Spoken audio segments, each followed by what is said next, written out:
जानता हूँ कि बहुत सारे लोगों के आज बेकरार से इंतजार है कि कुछ सीखे ऐसे प्रोडक्ट के बारे में जिसने पूरे इंडिया में तहलका मचा दिया है।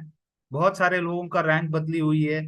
बहुत सारे लोगों का सीलिंग अचीवमेंट हुआ है। बहुत सारे लोग डायमंडशिप भी अचीव किया है इसमें। तो मेरे हिसाब से ऐसा एक प्रोडक्ट को और जानकारी लेना बहुत इंपॉर्टेंट है, ताकि आपका बिजनेस और अच्छा हो। तो इसलिए हमने ये टीटीटी ऑनलाइन किया है आज। तो बहुत सारे लोग कनेक्टेड हैं। अगर आपको जूम में कनेक्ट नहीं हो पाए तो आप यूट्यूब में भी कनेक्ट हो सकते हैं। लिंक मैंने चैट में डाला है और आपको मैसेजेस में भी आया है। तो थोड़ी देर के बाद आप अभी क्लिक करेंगे तो आपको यूट्यूब में भी मिलेगा। तो मैं ज़्यादा टाइम ना लेते हुए अभी मैं उस इंसान को बुलाना चाहता हूं जो इस इंडिया ग्रो के करता धरता है, जिन्होंने इस प्रोडक्ट को डिजाइन किया है स्टडी करके। बहुत सालों का मेहनत आज इनका हमारे लिए एक बहुत बड़ा प्रोडक्ट हमको दिए हैं सर ने। तो ऐसे एक वेरी एनर्जेटिक, बहुत ही आज जैसे वो ऑल ओवर इंडिया में ट्रैवल करते हैं, तो एक्सटेंसिव ट्रैवलिंग के बावजूद आज इतना एनर्जी लेवल रख के आज सभी लोगों को ट्रेनिंग देते हैं। तो ऐसे हमारे डॉक्टर मोहन सर को मैं स्टेज पे स्क्रीन में बुलाना चाहता हूँ। मोहन सर, अगर मेरी आवाज आ रही है तो आप अपना वीडियो ऑन कर लेंगे तो आप हमारा आज का सेशन शुरुआत कर सकते हैं sir. So Shrikant sir, thank you very much. मैं आपकी आवाज सुन पा रहा था। आप मेरी आवाज सुन पा रहे हैं सब यस लोग? Sir, yes sir, yes sir. Okay. So तारीफ के शब्द के लिए आपका धन्यवाद। जो आपने इतने अच्छे शब्दों में मेरा इंट्रोडक्शन करा दिया। हालांकि बहुत सारे लोग मुझे जो ज्वाइन हुए हैं वो मुझे जानते हैं, और हम किसी मकसद के साथ आज ये टीटीटी प्रोग्राम के तौर पे ज्वाइन हुए। बहुत सारे लोग आज यूट्यूब के ऊपर भी मुझे सुन पा रहे होंगे। अनफॉर्चुनेट है कि जूम मीटिंग में बस 1,000 लोग ज्वाइन हो सकते हैं। बाकी ऑल ओवर इंडिया में जितने भी लोग मुझे सुन रहे हैं, मैं गुड मॉर्निंग बोलूंगा आप सबको। एंड ये आज के टीटीटी सेशन में आप सबका स्वागत करूंगा।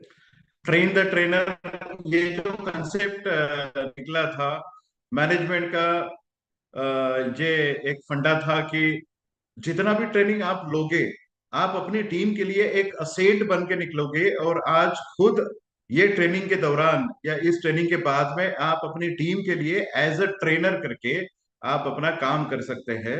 ये सोच के ही कंपनी ने ट्रेन द ट्रेनर का एक कंसेप्ट डेवलप किया था। और हमें खुशी है, ऑल ओवर इंडिया में इतने छोटे छोटे लेवल पर छोटे छोटे प्रोग्राम्स हो रहे हैं, और बहुत सक्सेसफुली अपनी टीम के लिए वो एज अ ट्रेनर करके काम कर रहे हैं। जितना एग्रीकल्चर का बिजनेस करने के लिए जरूरी नॉलेज होता है, किसानों के सवालों का जवाब देने के लिए जितना आज आपको नॉलेज की जरूरत है, ये सब आज मिलेगा। और टीटीटी के दौरान फिजिकली मैं जहां जहां पहुंचा हूँ, वहां वहां पर लोगों ने ये नॉलेज लिया। और आज जैसे श्रीकांत सर ने कहा कि बहुत सारे लोग अपना रैंक चेंज कर चुके हैं। एक टारगेट सेट अगर हम करते हैं, जैसे आप लोग सब डायमंड बनना चाहते हैं या फिर अपनी रैंक्स फास्ट ग्रो करना चाहते हैं, अपना इनकम सिक्योर करना चाहते हैं, पैसिव इनकम के लिए आप जो काम कर रहे हैं, तो एक गोल जो आपने सेट किया है, उस गोल को अचीव करने के लिए डेफिनेटली इंडिया एग्रो काम करता है। और इंडिया एग्रो आपको हेल्प करता है, क्योंकि आप जिस सेक्टर में एंटर करने जा रहे हैं या फिर एंटर कर चुके हैं, जहां पर आप बिजनेस कर रहे हैं इंडिया एग्रो का, वो आज इंडिया में लगभग 64% पॉपुलेशन का बिजनेस है। ये आज इतनी बड़ी इंडस्ट्री है कि आज इंडिया में अगर हम इस इंडस्ट्री का अगर कंपैरिजन आईटी इंडस्ट्री के साथ में, फार्मास्यूटिकल इंडस्ट्री के साथ में, या ऑटोमोबाइल इंडस्ट्री के साथ, किसी भी इंडस्ट्री के साथ में अगर आप इसका कंपैरिजन करते हैं, आप बात है कि ये सबसे बड़ी इंडस्ट्री है। और फॉर्चुनेटली हमने ऑल ओवर इंडिया में हर गांव में, हर स्टेट में, हर जिले में हमने हमारे रिजल्ट दिखाए हैं। किसान हमारे प्रोडक्ट इस्तेमाल करते हुए बहुत खुश है। वो अपनी खेती के लिए इस्तेमाल तो कर रहे हैं, और बाकी किसानों के लिए भी वो एक वरदान साबित हो रहे हैं। मुझे लगता है कि हर कस्बे में, हमने प्रोडक्ट परफॉर्मेंस दी है। ऐसी कोई खेती हमारे इंडिया एग्रो के इस्तेमाल के अलावा नहीं छूटी है जहां पर हम अपने प्रोडक्ट इस्तेमाल कर रहे हैं। अगर दूसरी भाषा में अगर हम बोले तो हमारी प्रोडक्ट के साथ में आप किसी भी प्रकार की खेती कर सकते हैं। कोई भी एटमॉस्फेयर में, कोई भी टेम्परेचर, इसमें कोई भी फोटोलाइट एटमॉस्फेयर में आप इसे इस्तेमाल कर सकते हैं, क्योंकि अपने सभी प्रोडक्ट्स जो है वो टेम्परेचर सेंसिटिव नहीं है और फोटो सेंसिटिव नहीं है। इसलिए India agro certified product for organic agriculture, ये सबसे बड़ी उपलब्धि हमारे लिए हुई है। सो मैं आज फिर से आप सबका इस सेशन में वेलकम करता हूं और हम लोग आगे बढ़ते हैं। सो इंडिया ग्रो का जब भी आप बिजनेस करना चाहते हैं तो मेरे तरफ से सजेस्टेड लाइन ऑफ एक्शन कि हमने ये बिजनेस कैसे करना चाहिए। बहुत सारे लोगों के मन में होता है कि इंडिया ग्रो का बिजनेस, एग्रीकल्चर का बिजनेस, मैं एग्रीकल्चर के बारे में नहीं जानता हूँ। बट चूंकि एग्रीकल्चर के बारे में अगर आप नहीं जानते हैं फिर भी आप बिजनेस कैसे कर सकते हैं। कुछ सिस्टम्स होती है। हर बिजनेस करने के लिए आपको एक सिस्टमेटिक पैटर्न को फॉलो करना होता है। तो सजेस्टेड लाइन ऑफ एक्शन जो आप इंडिया ग्रो का बिजनेस करेंगे उस समय आप ये पाते हो कि इंडिया ग्रो ब्रांड के जो भी प्रोडक्ट है, पहले तो आप इसे समझ लें। अगर आप किस तरीके से आपके एरिया में अगर काम करना चाहते हैं तो जिस एरिया में आप काम करना चाहते हैं उस एरिया की क्रॉपिंग पैटर्न को आपको समझना होगा कि उस एरिया में तीनों सीजन, 2 सीजन चलते हैं या 3 सीजन चलते हैं, जैसे खरीफ हो गया, रबी हो गया या समर सीजन में। हर एक सीजन में आपके एरिया में खेती होती होगी। तो हर सीजन कैसे स्टार्ट होता है, कब स्टार्ट होता है, ये लोग कहाँ से बीज लाते हैं, ये लोग किसान लोग कहाँ से नॉलेज लाते हैं, कहाँ से खाद लाते हैं, कहाँ से ये पूरा का पूरा नॉलेज लेते हैं, ये सब बातों के बारे में आपको जानकारी होनी चाहिए। हर किसान के बारे में आपके पास में डेटा होना चाहिए। उसका नाम क्या है, कितनी जमीन है, जमीन में इरिगेशन की फैसिलिटी है कि नहीं है, ये सब बातें आपको जानना बहुत जरूरी है। अगर आप मान के चलिए कि अगर आप जिस गांव से बिलोंग करते हैं या फिर अगर आपने कुछ एरिया सिलेक्ट किया है, उस एरिया के अगर 5 गांव में अगर आपने, मैंने 5 विलेजेस की मतलब गांव की बात करी है, 5 जिलों की भी बात नहीं करी है। अगर आप 5 गांव में अगर काम करते हैं तो मुझे लगता है कि जो आपने टारगेट सेट किया है वो टारगेट आपको डेफिनेटली अचीव कर सकते हैं। उस 5 गांव में सोइंग कब होती है, हार्वेस्टिंग कब होती है, कितना खर्चा 1 एकड़ में किसान करता है, कौन सा मतलब कौन सा सेगमेंट हमने पकड़ना चाहिए, कौन सा सेगमेंट नहीं पकड़ना चाहिए, ये बातें आपने डेफिनेटली अंडरस्टैंड कर लेनी चाहिए जिस एरिया में आपने काम किया है। उन सभी किसानों के साथ में आप कांटेक्ट बनाएं, उनके साथ में पूरी इंफॉर्मेशन आप अपनी दे या फिर उनकी तरफ से पूरी इंफॉर्मेशन। देखिए, जब भी किसान के पास में आप जाते हैं एग्रीकल्चर में बात करते वक्त या फिर बिजनेस करते वक्त, बहुत सारे में हमारे लीडर्स का एक प्रॉब्लम हो जाता है। वो लोग जाते ही सीधा अपना इंट्रोडक्शन देना चालू कर देते कि we are coming from agriculture company and we are organic agriculture company. कभी भी ये बातें, जब तक आपका प्रोडक्ट खेती में परफॉर्म नहीं करता है उस समय तक आपने यही बोलना है कि हम एक एग्रीकल्चर कंपनी की तरफ से आए हैं। वो एक तरीका है खेती करने का और हम जो बता रहे हैं वो एक तरीका है खेती करने का। जब प्रोडक्ट परफॉर्म करता है उसके बाद में खेती में जो दिखता है, रिजल्ट दिखने के बाद आप उसे किसान को ये बोल सकते हैं कि वो जो आप इस्तेमाल कर रहे थे वो केमिकल था, वो पॉइजन था, वो जहर था, और हम आपको जो दवाइयां दे रहे हैं वो आयुर्वेदिक दवाइयां है, ऑर्गेनिक है, और इससे किसी की जान नहीं जाएगी। क्या आप चाहते हैं कि आपकी आने वाली नस्ल जो है वो केमिकल का खाना खाए या केमिकल युक्त खाना खाए या जहर मुक्त खेती के लिए अगर आप कुछ प्रण लेते हैं आज, तो मुझे लगता है कि इंडिया ग्रो आपके लिए सटीक समाधान दे सकता है, किसानों के लिए सटीक समाधान वो दे सकता है। किसानों के जब से पूरा लिस्ट अगर आप बनाओगे, उनका फोन नंबर आप लोगे, ईमेल आईडी उसका लोगे, पूरी इंफॉर्मेशन जब आप किसान की लोगे, तब आप उनका ग्रुप बना सकते हैं, व्हाट्सएप ग्रुप बना सकते हैं, टेलीग्राम ग्रुप बना सकते हैं। जो भी अलर्ट इंडिया ग्रुप की तरफ से निकलता है, अगर कुछ एटमॉस्फेयर में दिक्कत आ रही है तो आप किसानों को अलर्ट छोड़ सकते हैं कि अभी बारिश आने के आसार हैं, अब हेल स्टॉर्म होने के आसार है, अब पानी गिरने के आसार है। उस सभी चीजों में आपने खेती की किस तरीके से केयर करनी चाहिए, ये सब बातें आप किसानों को बता सकते हैं। और जो एरिया में आप बिजनेस कर रहे हैं उस एरिया में ओपिनियन लीडर्स कुछ होते हैं, कुछ किसान ऐसे होते हैं कि उनकी बातें पूरी गांव में मानी जाती है। ऐसे किसानों के पास में पहले आपने रिजल्ट लेने चाहिए, और इस तरीके से अगर आप गांव में जाओगे तो आपका एक्सेप्टेंस भी होगा। और हर एक गांव में लगभग 2 से 5 हजार लोगों की या किसानों की पॉपुलेशन होती है, और लगभग 2 से 5 हजार एकड़ की जमीन एक गांव में होती है। अगर आप मान के चलिए कि अगर आपको आपका टारगेट अचीव करना है, तो मुझे लगता है कि ये 5 गांव में अगर एक गांव से अगर आपको लगभग 50 किसान भी मिलते हैं, तो 200 किसानों के साथ में आप डायमंड बन सकते हैं। इतने 5 गांव में आप डायमंड बन सकते हैं। बट एक ही बात है, उस एरिया में उस गांव में वो किसान कब खेती शुरू करता है, बीज कब डालता है, किस तरीके से डालता है, उस सब बातों का आपके पास में डेटा होना बहुत जरूरी है। बट उसके पहले जो अपनी कंपनी की तरफ से लिटरेचर्स बनाए गए हैं, शुरुआत से लेके अंत तक कौन सी दवाइयां किस मात्रा में किस एरिया में कब देनी है और क्यों देनी है, ये पूरी जानकारी आपको होनी बहुत जरूरी है। और ये अगर आप किसानों को सही ढंग से अगर बताओगे, जब भी आप अपने प्रोडक्ट केमिकल के साथ में केमिकल के साथ में कंपैरिजन में जब देते हैं, तब आप ये माने आप लोग सब एंटरप्रेन्योर्स हो, बिजनेसमैन हो, तो उसे कभी भी आपको ये बताने की जरूरत पड़ेगी कि आपने यहाँ पर अगर आप खेती कर रहे हैं उन प्रोडक्ट के साथ में, केमिकल्स के साथ में, जहर के साथ में, और हमारे साथ में जब आप खेती कर रहे हो, तो दोनों के साथ जब आप कंपेयर करोगे तो खर्चे की बात आएगी, खाद की बात आएगी।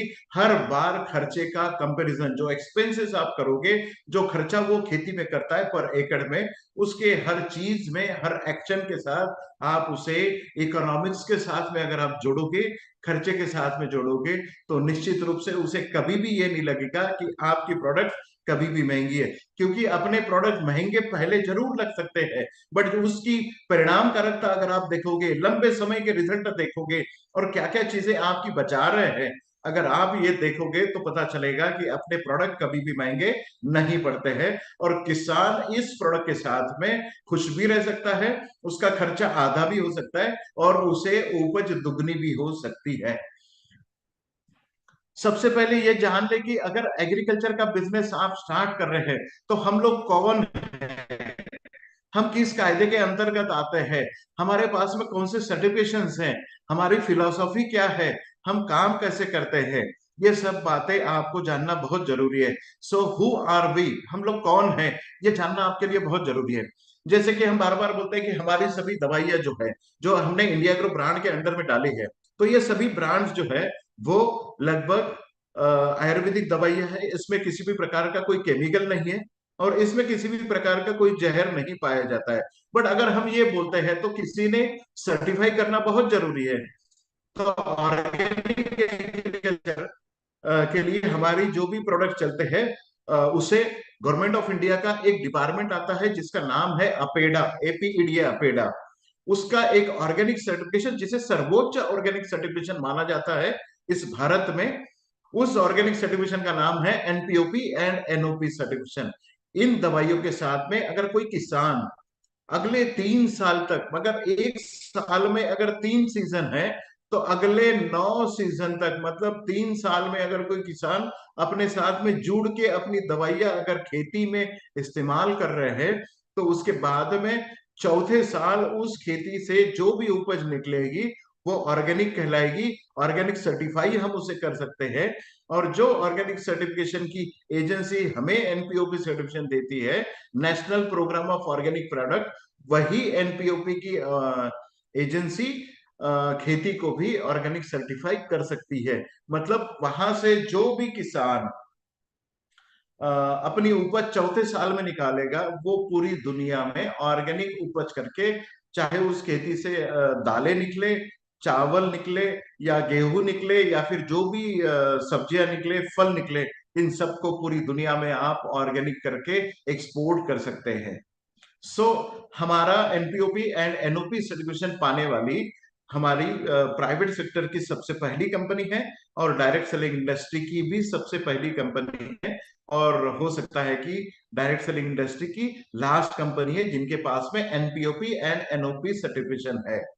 गवर्नमेंट ऑफ इंडिया के अपेड़ा जो गवर्नमेंट एजेंसी है, उन्होंने ये सर्टिफिकेशन हमें बायोसर्ट सॉरी इकोसर्ट से हमें ये सर्टिफिकेशन मिला हुआ है। हमारे सभी प्रोडक्ट जो है वृक्ष आयुर्वेदा कंसेप्ट के ऊपर में, वृक्ष आयुर्वेदा ये यजुर्वेदा का एक पार्ट है, हमारा एंसेंट नो हाउ है, हमारा पुश्तैनी knowledge है, हमारी ग्रंथों में ये लिखा गया था। वृक्ष आयुर्वेदा कंसेप्ट की तरफ से हम हमारे सभी दवाइयां बनाते हैं जो हमारे लिए हम इस्तेमाल करते हैं। वृक्ष आयुर्वेदा मतलब हर्बल एक्सट्रैक्ट, हर्बल एक्सट्रैक्ट मतलब ऐसे कुछ पौधों से हमने रस बनवाया है या प्लांट ऑयल हमने निकाला है, जिससे हमने ये प्रॉपर डोजेस में ये दवाइयां बनाई है, और ये दवाइयों के इस्तेमाल के साथ में हम अपनी खेती करते हैं। वृक्ष आयुर्वेदा कंसेप्ट से जो दवाई बनी है उसमें किसी भी प्रकार का कोई जहर नहीं है, कोई पॉइजन नहीं है, या फिर कोई केमिकल इसमें पाया नहीं जाता है।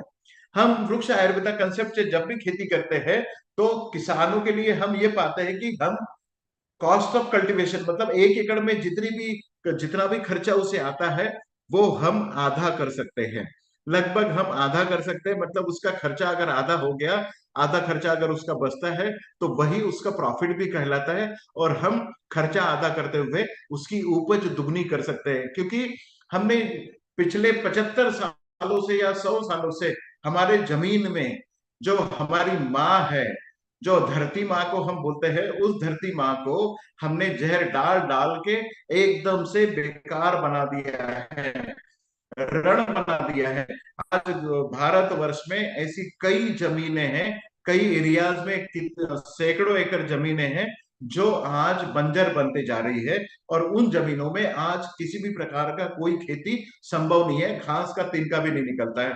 ऐसी बहुत सारी जमीनें पूरी दुनिया में पाई जा रही है। इसीलिए तो पूरी दुनिया में आज आयुर्वेदा का डंका बज रहा है, वृक्ष आयुर्वेदा का डंका बज रहा है। इंडिया में भी आज, भारत में पूरी हर स्टेट में कम से कम 50% एग्रीकल्चर, ये ऑर्गेनिक एग्रीकल्चर करने के लिए आज गवर्नमेंट भी प्रमोट कर रही है, और हम पिछले 5 सालों से वृक्ष आयुर्वेदा के ऊपर में काम कर रहे हैं। सो हेड्स ऑफ टू मैनेजमेंट जो इन्होंने ये सोच लेके आए थे, और वृक्ष आयुर्वेदा कंसेप्ट से हमने किसानों के लिए उसका खर्चा बचाने के लिए हमने ये कंसेप्ट निकाला है।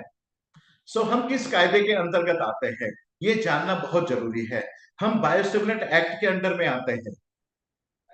अगर हम एग्रीकल्चर में अगर जो कायदे चलते हैं, अगर उसके बारे में अगर जानकारी रखते हैं, तो एक सीड एक्ट होता है जिसमें जो भी बीज आप खेती में लगवाते हैं, अगर पैकेट वाला बीज अगर आप ला रहे हो तो उसके लिए सीड एक्ट काम करता है। दूसरा काम करता है जो खाद आप केमिकल खाद जमीन में डालते हैं, जो वो केमिकल खाद आता है फर्टिलाइजर कंट्रोल ऑर्डर के अंडर में। तीसरी आती है जो दवाइयां आप खेती के ऊपर में जो केमिकल दवाइयां छिड़काव करते हैं जिसमें जहर पाया जाता है, वो आता है पेस्टिसाइड एक्ट के अंडर में। और जो तीनों एक्ट में नहीं आते हैं वो सभी दवाइयां बायोस्टिमुलेंट एक्ट के अंडर में आती है। बट बायोस्टिमुलेंट एक्ट में हमारी जो भी 9 प्रकार की दवाइयां है, ये सभी दवाइयां बायोस्टिमुलेंट एक्ट के अंडर में आती है।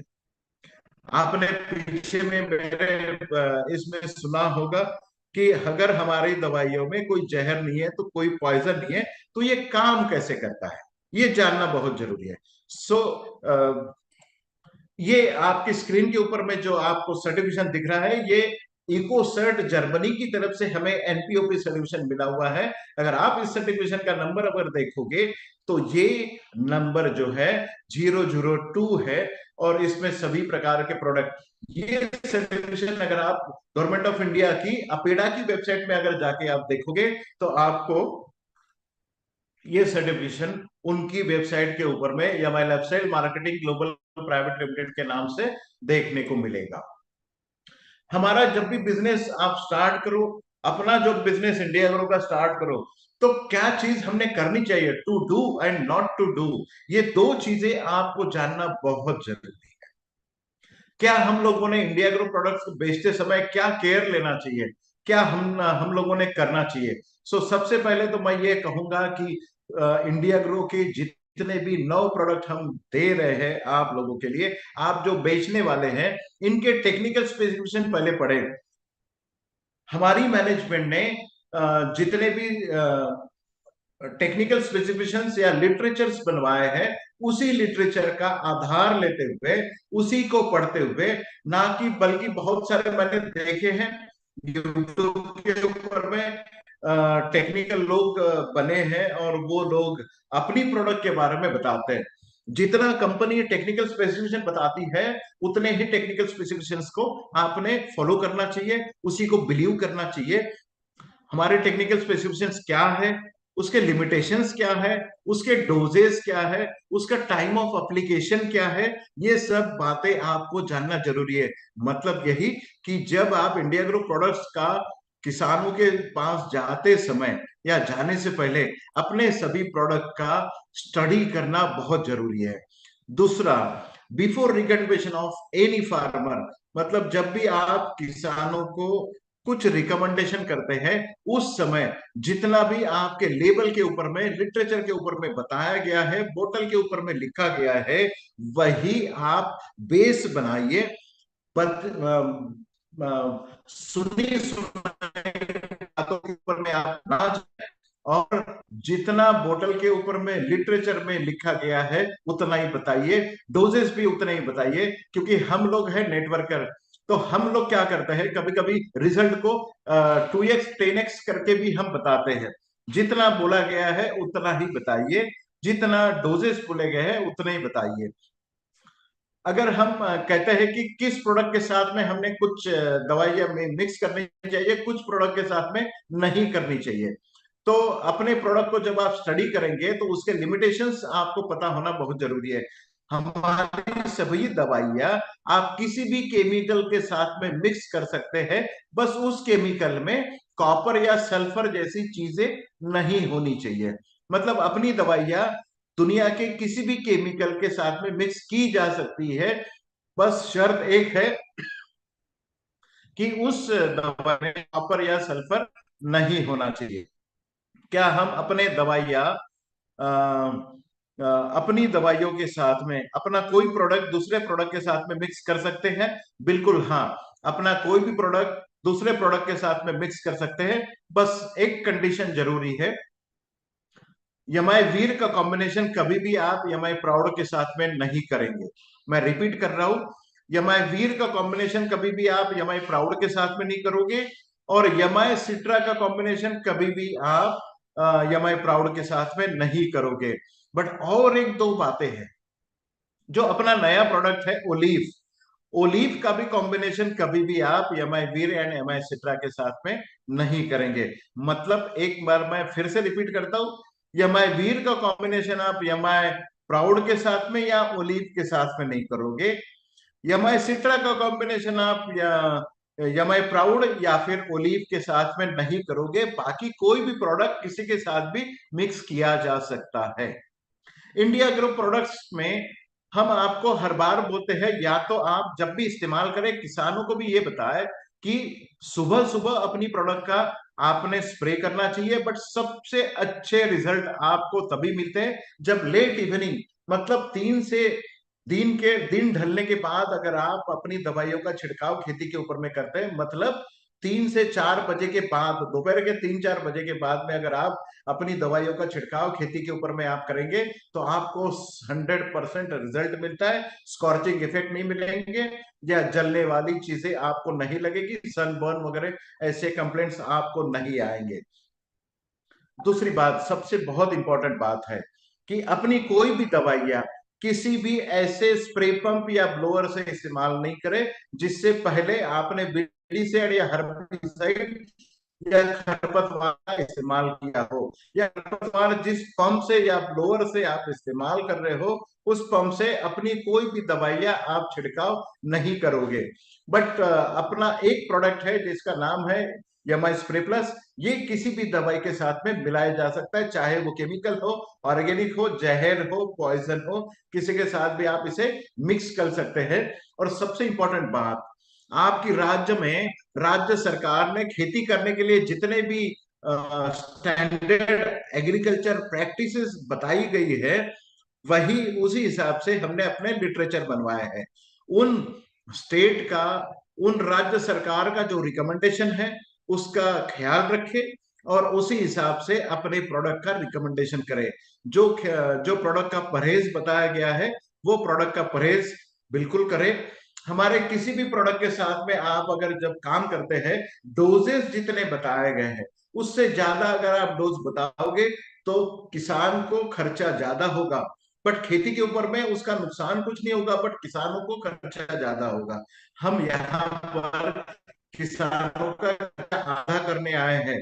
जब हम उसका खर्चा आधा करने आए हैं तो उसका खर्चा डेफिनेटली नहीं बढ़ाना चाहेंगे। इसलिए डोजेस प्रॉपर बताए और रिजल्ट आप उसी तरीके से ले। किस समय आपने कौन सा प्रोडक्ट इस्तेमाल करना है वो जो हमारी तरफ से आपको बताया गया है, बार बार बताते हैं, वो प्रोडक्ट के बारे में आपने रिकमेंडेशन बताना चाहिए। तो आगे चलते हैं।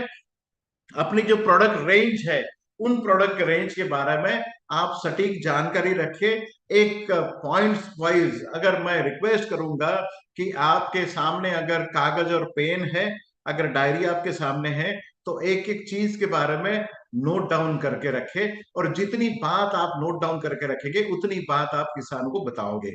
तो अपनी प्रोडक्ट रेंज में सबसे पहले आपका चाहिए प्रोडक्ट आता है जिसका नाम है भुवस्त्रा super Gromagic advance, MI spray plus, MI वीर, एमआई प्राउड, एमआई सिट्रा मॉडिफाई एंड वायरस प्लस। ये प्रोडक्ट आपके सामने आता है। इसके बाद भी एक प्रोडक्ट आपके सामने आता है जिसका नाम है ओलीव।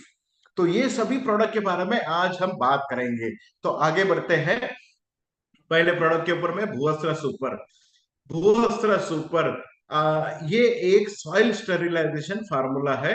ये और ग्रैन्युलर फॉर्म में आता है। स्टेरिलाइजेशन, सैनिटाइजेशन, ये बारे में आप सब लोग जानते हैं। इस बारे में क्यों जानते हैं? क्योंकि आप कोरोना के पीरियड से गुजर चुके हैं। कोरोना के पीरियड में जैसे आप अपनी हाथों को सैनिटाइज करते थे, कुछ चीजों को हाथ लगाते समय पहले सैनिटाइज करते थे, उसी तरीके से जमीन में आपने जब बीज डालने हैं, आने वाले दिनों में आप गेहूं डालने वाले हैं, सरसों डालने वाले हैं, आलू की खेती आप करने वाले हैं, या गन्ने की खेती स्टार्ट होगी, या फिर चने की खेती आपके एरिया में स्टार्ट होने वाली है, सब्जियों की बहुत सारी चीजें डालने वाले हैं। इन सभी जगह पर जब आप जमीन में डालते हैं, कुछ चीज अगर जमीन में डालते हैं, उस समय जमीन को सैनिटाइज करना या स्टेरिलाइज करना बहुत जरूरी है। क्योंकि आप जैसे जानते हैं कि जो चीजें आपकी खेती के ऊपर में आती है, चाहे उसमें कीड़े हो, चाहे सुंडी हो, चाहे इल्ली आती हो, या फिर रस चूसने वाले कीड़े आते हो, या किसी भी प्रकार का कोई फंगस आता है, कोई बैक्टीरिया आता है, या कोई वायरस आता है, सबका घर जो है वो जमीन होता है।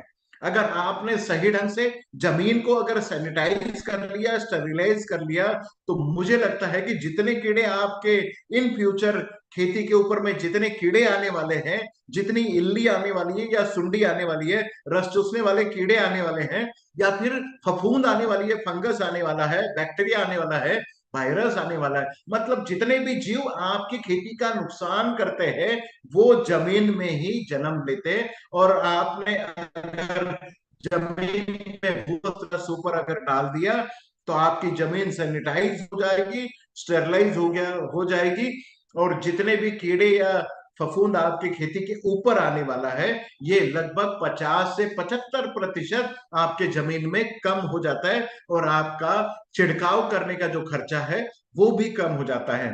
भूअसरा सुपर सॉइल सैनिटाइजेशन फार्मूला है। ये ग्रेनुलर फॉर्म में आता है। भूअसरा सुपर कतई फर्टिलाइजर का विकल्प नहीं है, या फर्टिलाइजर नहीं है, या फर्टिलाइजर का कोई विकल्प नहीं है, ये अल्टरनेटिव नहीं है।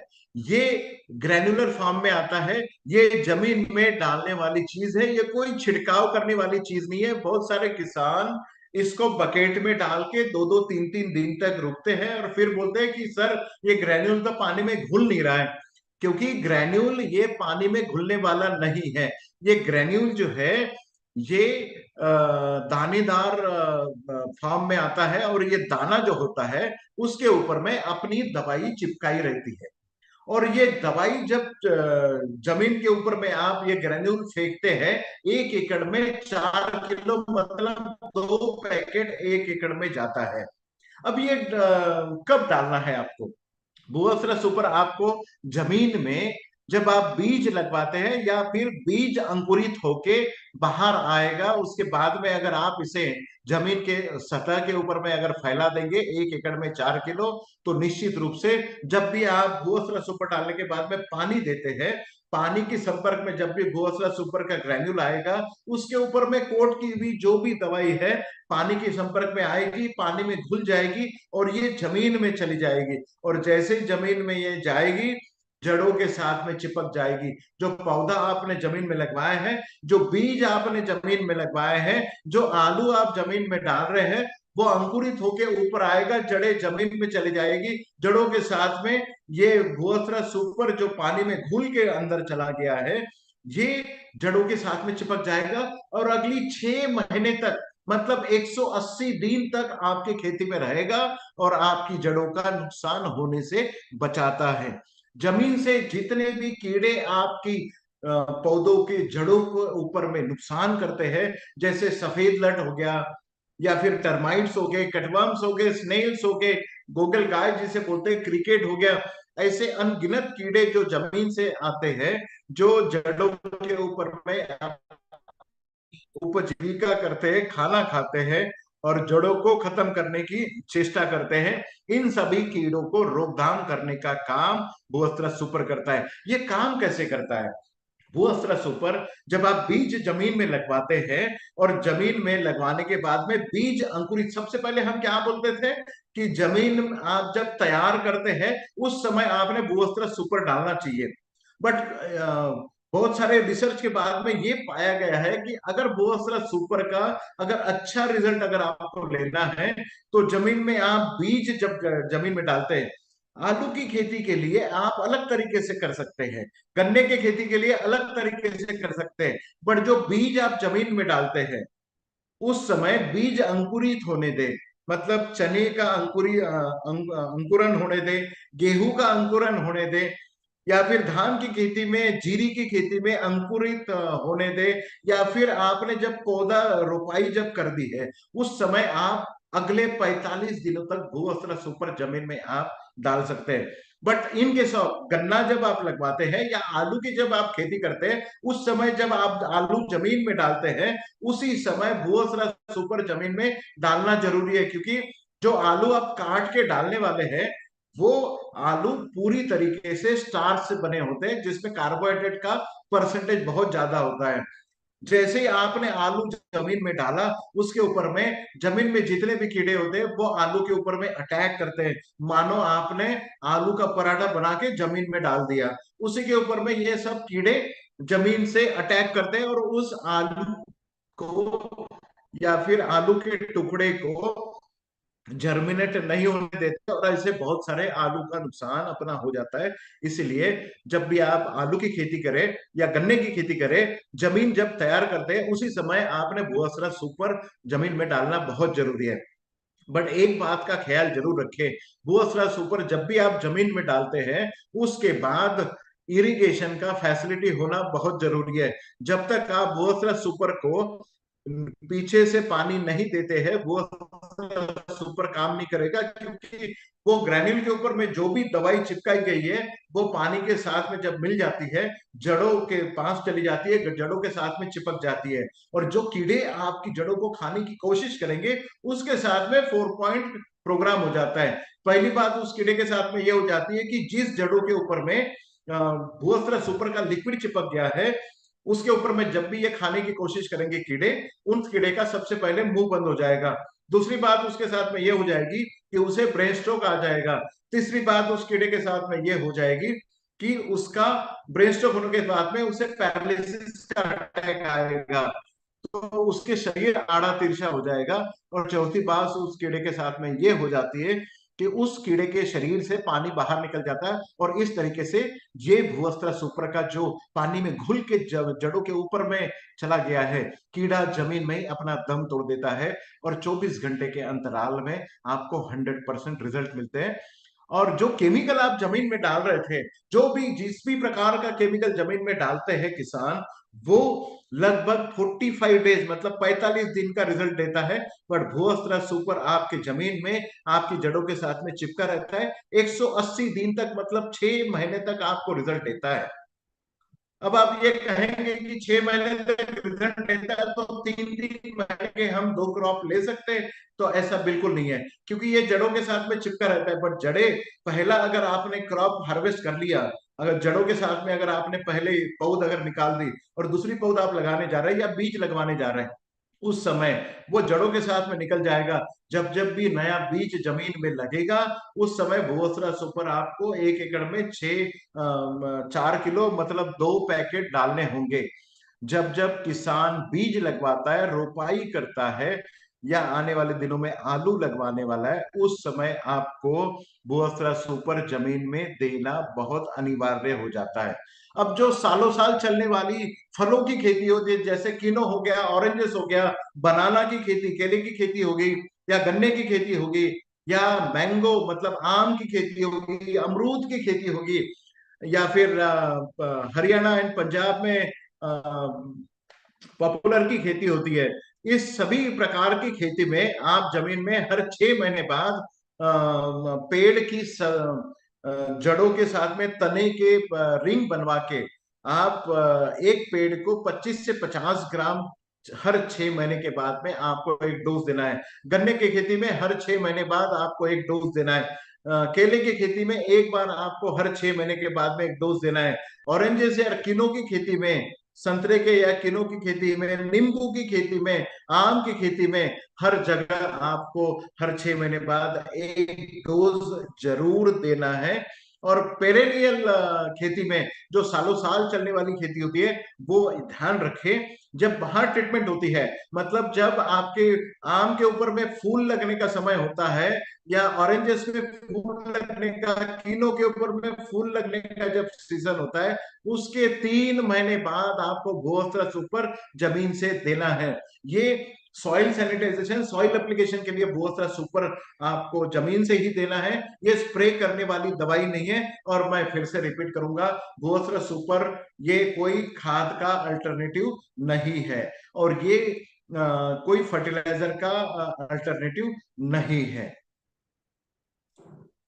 भूअस्त्र सुपर आपके स्क्रीन के ऊपर में जो भी कीड़े दिखाई दे रहे हैं, जो ऊपर में सफेद लट है, या दीमक है, जो मोल क्रिकेट है, या फिर आपके बहुत सारे कटवर्म्स आते हैं, या फिर आजकल ये शंखी भी आपके खेती के ऊपर में आता है, ये सब बातें जब आपको खेती जमीन के अंदर में आती है तो जड़ों के ऊपर में बड़ा नुकसान करती है, खेती का बड़ा नुकसान करते हैं। जमीन से आने वाले कीड़ों को अगर रोकथाम करना है, भूअस्त्र सुपर अगर जमीन में डाला है, तो कम से कम 20% आपका जो खेती का नुकसान है वो होने से बच जाता है। मतलब अगर नुकसान होने से बच जाता है तो आपकी खेती में उपज ज्यादा आने के चांसेस बढ़ जाते हैं। इसके और भी फायदे हैं। ये भूअस्त्र सुपर जब आप जमीन में डालते हैं तो बीज का जो जर्मिनेशन परसेंटेज है वो भी बढ़ जाता है।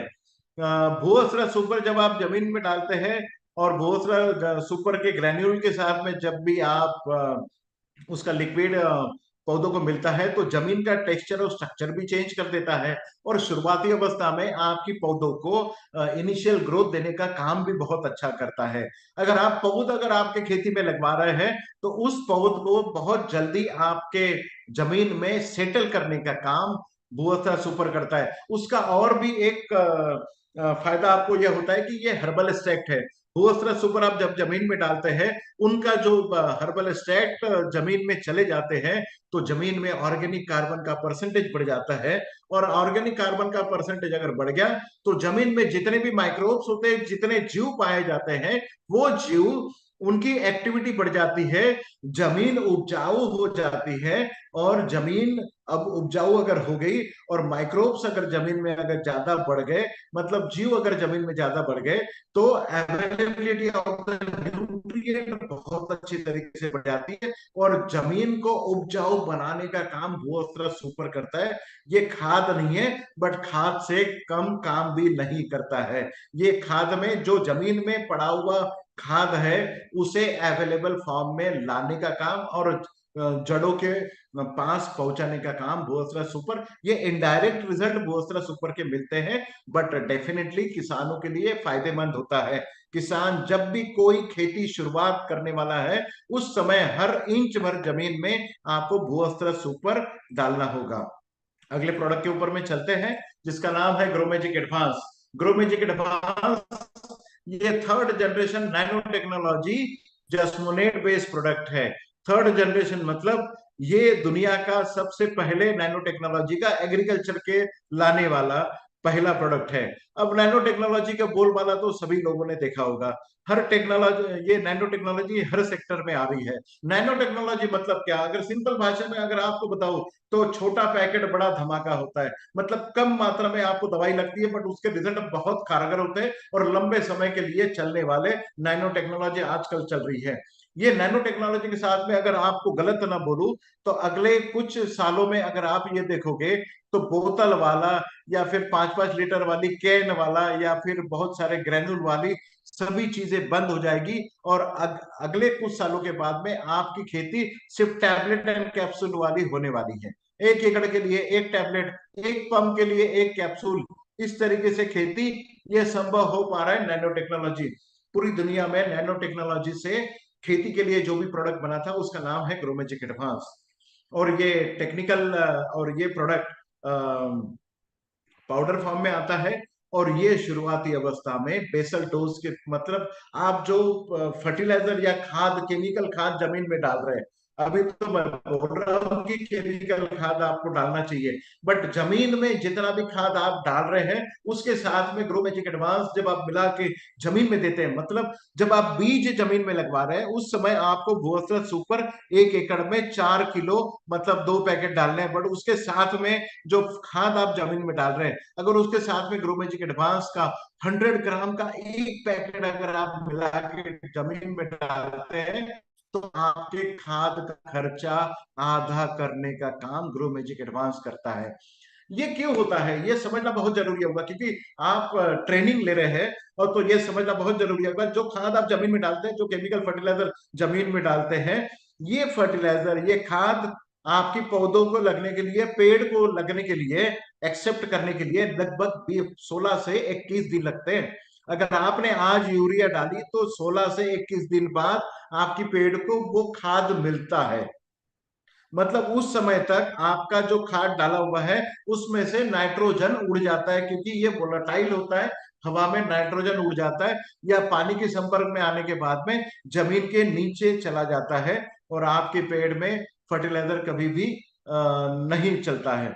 बट ये फर्टिलाइजर अगर आपका 21 दिन में अगर अवेलेबल हो रहा है पेड़ को, तो अगर आपने ग्रो मैजिक एडवांस अगर फर्टिलाइजर के साथ में मिला के दिया है, तो जो 16 से 21 दिन की फर्टिलाइजर की प्रोसीजर है वो मात्र 5 दिनों में कंप्लीट हो जाती है। और जो लॉसेस आपके, मतलब पानी में मिलके जो जमीन में लॉस होने वाला था या हवा में यूरिया उड़ जाने वाला था, उसका नाइट्रोजन उड़ जाने वाला था, वो फर्टिलाइजर का लॉसेस आपका 100% कम हो जाता है। और जितना आपने खाद डाला था, एक रिसर्च के द्वारा ये पता चला है कि जितना खाद आप जमीन में डालते हैं, किसान डालते हैं, उसमें से लगभग 80 से 90% आपके खाद का नुकसान होता है।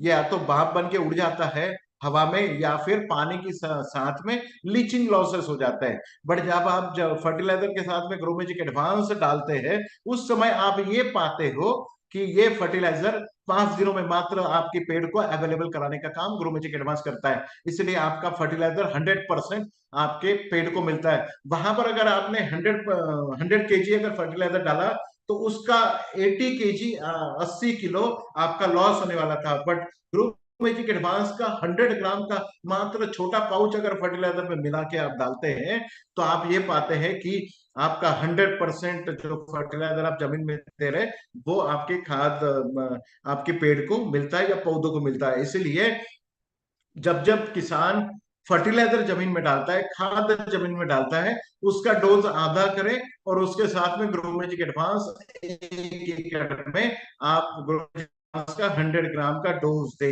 दूसरी बात, इसका और एप्लीकेशन आप कब कर सकते हैं?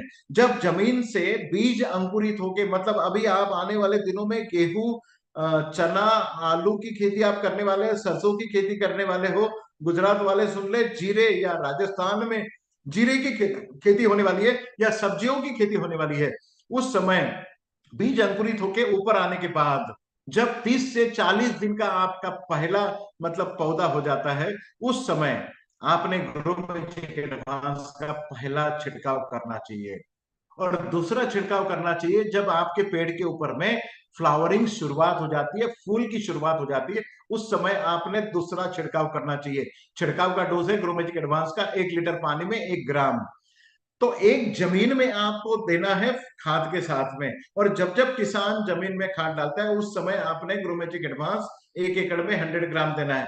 और पहला छिड़काव बीज अंकुरित होने के बाद में 45 डेज के बाद में आपने पहला छिड़काव करना है 1 लीटर पानी में 1 ग्राम के हिसाब से। फायदा क्या करता है? जब आप 45 दिनों में पहला छिड़काव ग्रो मैजिक एडवांस का पंप में डाल के जब करते हैं, उस समय ये पाते हैं कि आपका पौधा एक तो शुरुआती अवस्था में बहुत ज्यादा ग्रोथ करेगा, उसकी शाखाएं बढ़ा देगा, शाखाओं के ऊपर में जितने पत्ते लगे हुए हैं उन पत्तों की संख्या बढ़ा देगा, उन पत्तों को लंबा चौड़ा करेगा। और उसका मतलब अगर आप कभी कभी ये देख सकते हैं कि नॉर्मल पत्तों से भी साइज उसकी ज्यादा हो जाती है, उसको रिसेप्टिव बना देते हैं, क्योंकि जितना खाना पौधों में बन रहा है, वो खाना बनाने की जो प्रोसेस होती है, जिसे फोटोसिंथेसिस बोला जाता है, ये प्रकाश संश्लेषण जिसे बोला जाता है, ये होता है पत्तों में। और पत्ते 12 घंटे एक्टिव रहते हैं, जितना दिन होता है उतना ही आपके पत्ते एक्टिव रहते हैं। बट जब आप ग्रो मैजिक एडवांस का पत्तों के ऊपर में छिड़काव करोगे, तो आपके पत्ते दिन और रात 24 घंटे एक्टिव रहते हैं और वो अपना काम करते रहते हैं। तो पत्तों की संख्या बढ़ाने का काम, शाखाओं की संख्या बढ़ाने का काम, शुरुआती अवस्था में पौधों की इंटरनोडल डिस्टेंस बढ़ा के उसकी हाइट बढ़ाने का काम, मतलब पौधा जब छोटा होता है तो उसकी बॉडी और उसका स्ट्रक्चर बनाने का काम ग्रो मैजिक एडवांस करता है। जब आप जमीन में डालते हैं, उस समय रूट डेवलपमेंट, जहां पे ग्रो मैजिक एडवांस डाला है और जहां पर ग्रो मैजिक एडवांस नहीं डाला है, अगर दोनों जगह पे अगर आपने पौधे उखाड़ के अगर देखे, तो जमीन में आप ये पाओगे कि जहां पे ग्रो मैजिक एडवांस डाला है वहां पर सफेद जड़ों की संख्या बहुत ज्यादा बढ़ गई है। बट जहां पर आपने ग्रो मैजिक एडवांस नहीं डाला है, आपकी जड़ों की संख्या बहुत कम हो जाती है, लगभग 100% ज्यादा आपको जड़ों की संख्या मिलती है। शुरुआती अवस्था में जब आप 30 टू 45 डेज में पहला छिड़काव करते हैं, तो शुरुआती अवस्था में प्लांट स्टैंड आपको बहुत ज्यादा मिलता है, पत्तों की संख्या ज्यादा मिलती है, और आपको बहुत ज्यादा हाइट मिल जाती है। जब आप फूल जब आपके पेड़ के ऊपर में लगते हैं, तो फूलों की संख्या बढ़ाने का काम, फूलों का फलों में कन्वर्शन बढ़ाने का काम, फूल और फल जो नीचे गिरते हैं उससे रोकथाम करने का काम ये ग्रो मैजिक एडवांस करता है।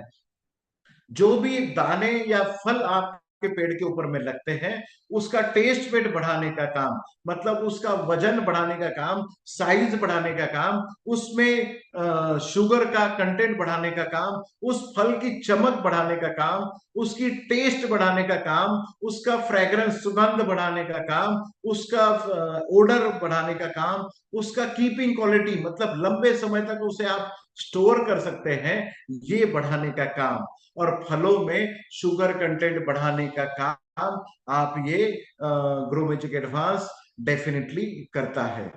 जब जब भी किसान ज्यादा उपज के बारे में सोचता है, तो ग्रो मैजिक एडवांस का कम से कम 3 बार इस्तेमाल कर सकता है। पहली बार जब ग्रो मैजिक एडवांस जमीन में आप डालते हैं, और एक फायदा आपको मैं बताना चाहूंगा, जमीन में जब भी ग्रो मैजिक एडवांस आप डालते हैं, उस समय जमीन से आने वाली जितनी भी खेती है, जैसे प्याज जमीन में आता है, आलू जमीन में आता है, हल्दी आती है, लहसुन आता है, अदरक आता है, मूली आते हैं, गाजर आता है, या चकुंदर आता है, या फिर शकरकंदी आती है, ऐसे जितने भी क्रॉप जो जमीन से आते हैं, उस सब में आप ये पाते हो कि जमीन से आने वाले प्याज एक समान निकलते हैं, गाजर एक समान निकलता है, आलू एक समान निकलता है। कभी भी आप ये नहीं पाओगे कि छोटा आलू या बड़ा आलू निकला है, एक समान निकलता है। हल्दी में कुरकुमिन परसेंटेज बढ़ता है। जब भी ग्रो मैजिक एडवांस आप छिड़काव करते हैं ऊपर से, उस समय अल्कलॉइड कंटेंट बढ़ता है, मतलब प्याज में तीखापन बढ़ता है, मसालों की पदार्थ में उसका टेस्ट बढ़ता है, उसका ऑयल कंटेंट बढ़ता है।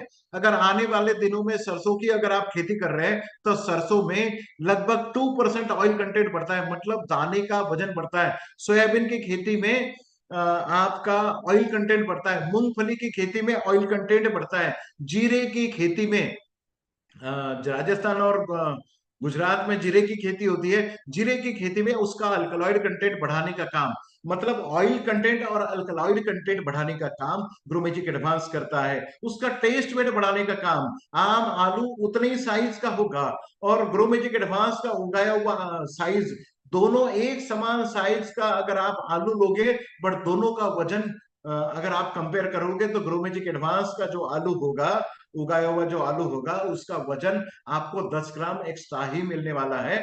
जबकि ग्रोमेजिक एडवांस ना डाला हुआ आलू समान साइज का होगा, बट वजन इसका ज्यादा होगा, उसका कम होगा। अगर आप कोई खेती के बारे में अगर आप सोच रहे हैं, या फिर आप नया काम स्टार्ट कर रहे हैं एग्रीकल्चर में, तो ग्रो मैजिक एडवांस का या ओलीव के साथ में आप पहला डेमोन्स्ट्रेशन या ट्रायल कर सकते हैं। ग्रो मैजिक एडवांस हर समय किसान की बास्केट में होना बहुत जरूरी है।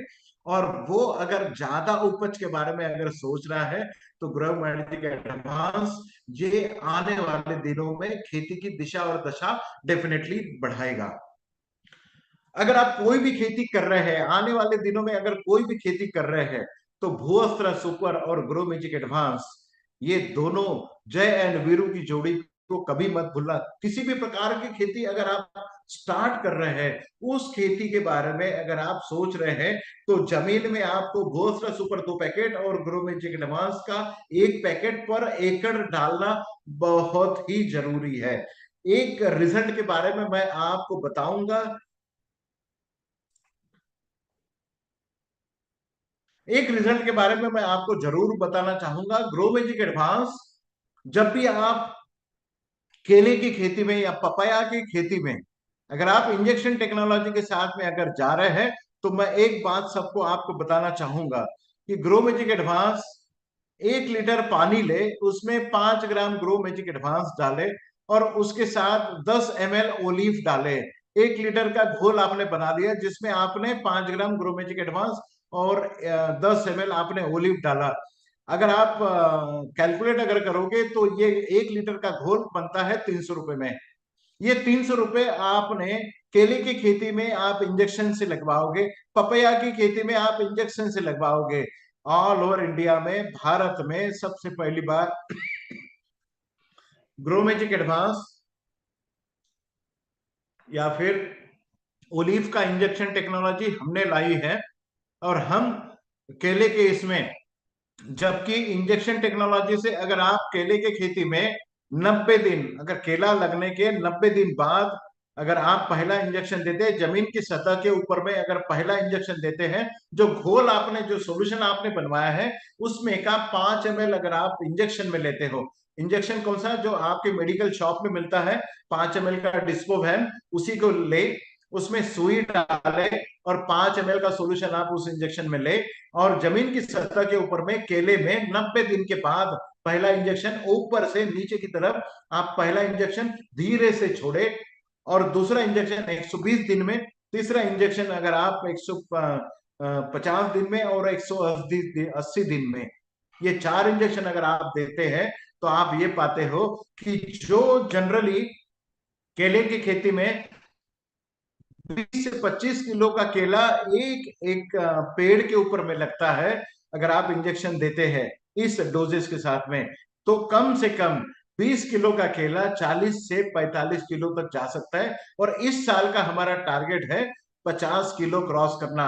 एक पेड़ के ऊपर में जहां पर 20 किलो केला निकलता था, वहां पर 50 किलो केला निकालने का हमारा उद्देश्य है। लगभग हम सक्सेसफुल हो रहे हैं। जो ग्रोथ हम देख रहे हैं grow magic advance and olive का इंजेक्शन टेक्नोलॉजी, इसी तरीके से पपाया की खेती में भी आप कर सकते हैं। पपैया का छत्ता मतलब जहां पर पेड़ मतलब पत्ते लगे हुए हैं, उसके नीचे में जो हरे कलर का जो टिश्यू होता है, वहां पर आप इसका इंजेक्शन लगवा सकते हैं।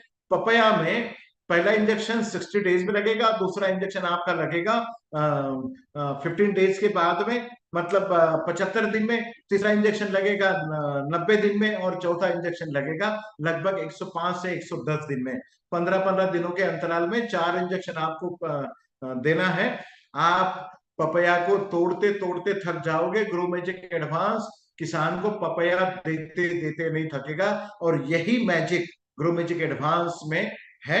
ये बहुत बढ़िया रिपोर्ट देता है। और ये किसानों के मतलब एक बार आपको किसान के 1 एकड़ तक इसे पहुंचाना है, उसे कभी भी जिंदगी भर ग्रो मैजिक एडवांस बताने की जरूरत नहीं पड़ेगी। जब भी खेती करेगा किसान, ग्रो मैजिक एडवांस के साथ में ही करेगा। अगले प्रोडक्ट के ऊपर में चलते हैं, Yamai spray plus. Yamai spray plus ये प्रोडक्ट, ये भी सभी का चाहिदा प्रोडक्ट है। बहुत सारे लोग इसे जानते हैं। यमाई स्प्रे प्लस ये अपने आप में तो कोई रिजल्ट नहीं देता, बट जब भी किसी भी दवाई के साथ में, खाद के साथ में, मतलब किसान जब भी कोई छिड़काव करने के लिए, या चाहे खाद का छिड़काव करने के लिए, या दवाई का छिड़काव करने के लिए, या फफूंदनाशक का छिड़काव करने के लिए, या फिर कभी भी वो खरपतवार छिड़काव करने के लिए जब भी स्प्रे पंप उठाता है, यमाई स्प्रे प्लस 1 लीटर पानी में 0.5 ml, मतलब 15 लीटर पानी में उसको 5 ml मात्र उससे डालना।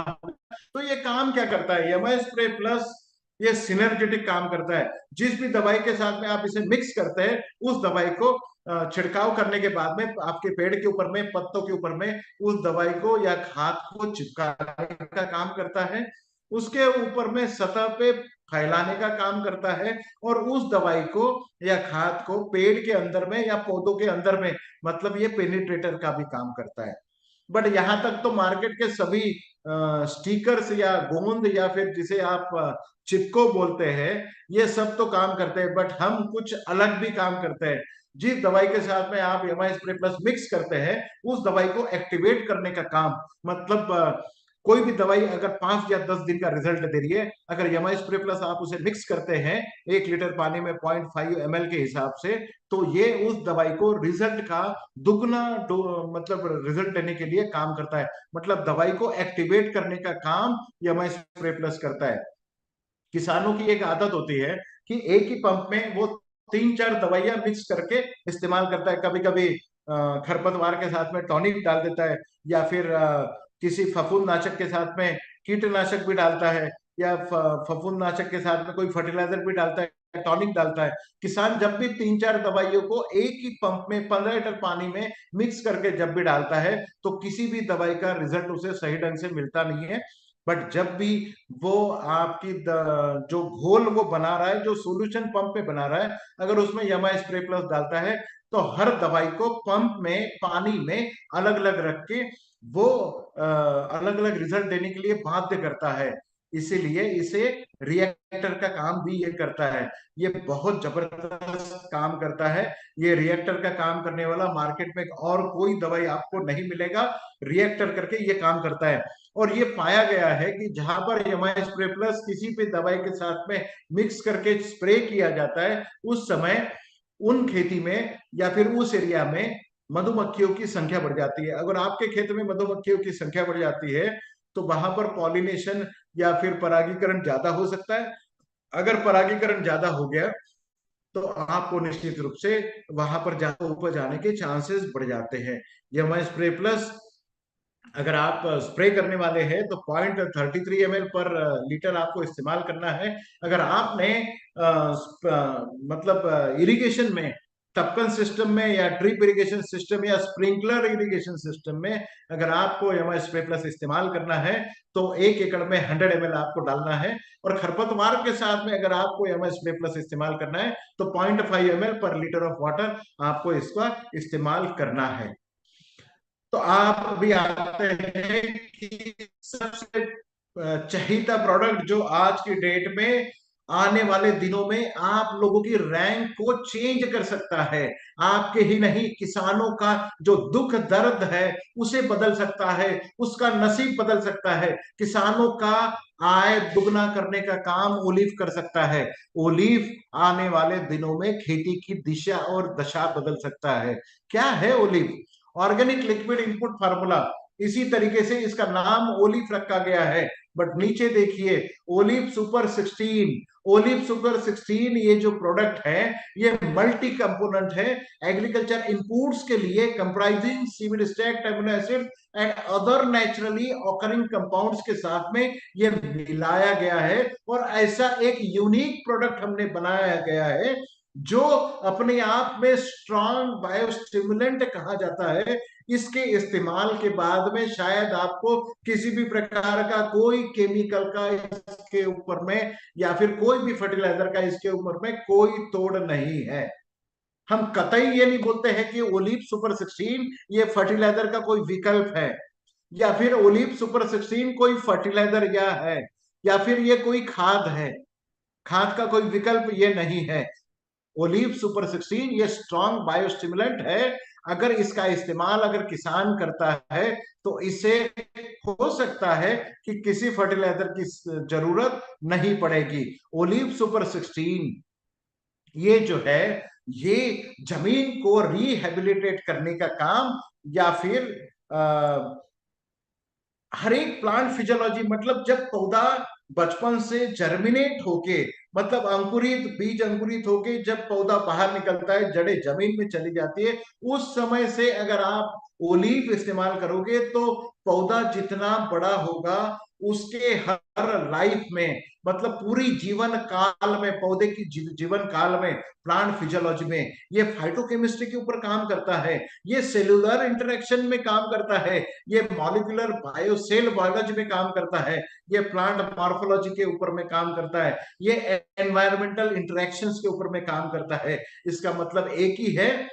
सिंपल भाषा में अगर आपको बताऊं तो पौधा छोटा जब होता है और बड़ा जब हो जाता है उस समय जितने भी बदलाव आपके पेड़ के ऊपर में, पौधे के ऊपर में पाए जाते हैं, हर बदलाव को अगर मजबूत करना है, हर बदलाव को अगर सही ढंग से लाना है तो ओलिव सुपर 16 वहां पर काम करता है।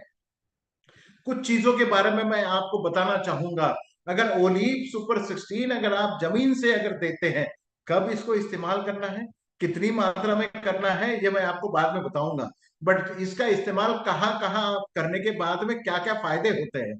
शुरुआती अवस्था में जब भी आप जमीन में इसे ओलिव देते हैं उस समय तक जड़ों को मजबूत करने का काम, और जो अंकुरीय अंकुर ऊपर आया है उसे फास्ट डेवलप करने का काम, ये रूट एंड शूट डेवलपमेंट का काम, और ये ओलिव सुपर 16 करता है। ये लेटरल ब्रांचेस, जड़ों के ऊपर में जो जड़ें, टर्शरी जड़ें होती है उसे बढ़ाने का काम, टैपरूट बढ़ाने का काम, पौधों के ऊपर में जितने भी पत्ते लगते हैं उसका एक्सिलरी बर्ड, मतलब पत्तों की संख्या बढ़ाने का काम, पीटीओ ब्लेड को बढ़ाने का काम, वेजिटेटिव शूट बढ़ाने का, शाखाओं को लंबा चौड़ा बढ़ाने का काम, इंटरनोडल डिस्टेंस, दो पेरे के अंतर अंतर बढ़ाने का काम, अपाइकल बड़ बढ़ाने का काम, रिप्रोडक्टिव शूट मतलब फूलों की संख्या बढ़ाने का काम, हर फूल को फल में कन्वर्ट करने का काम, फलों को डेवलप करने का काम,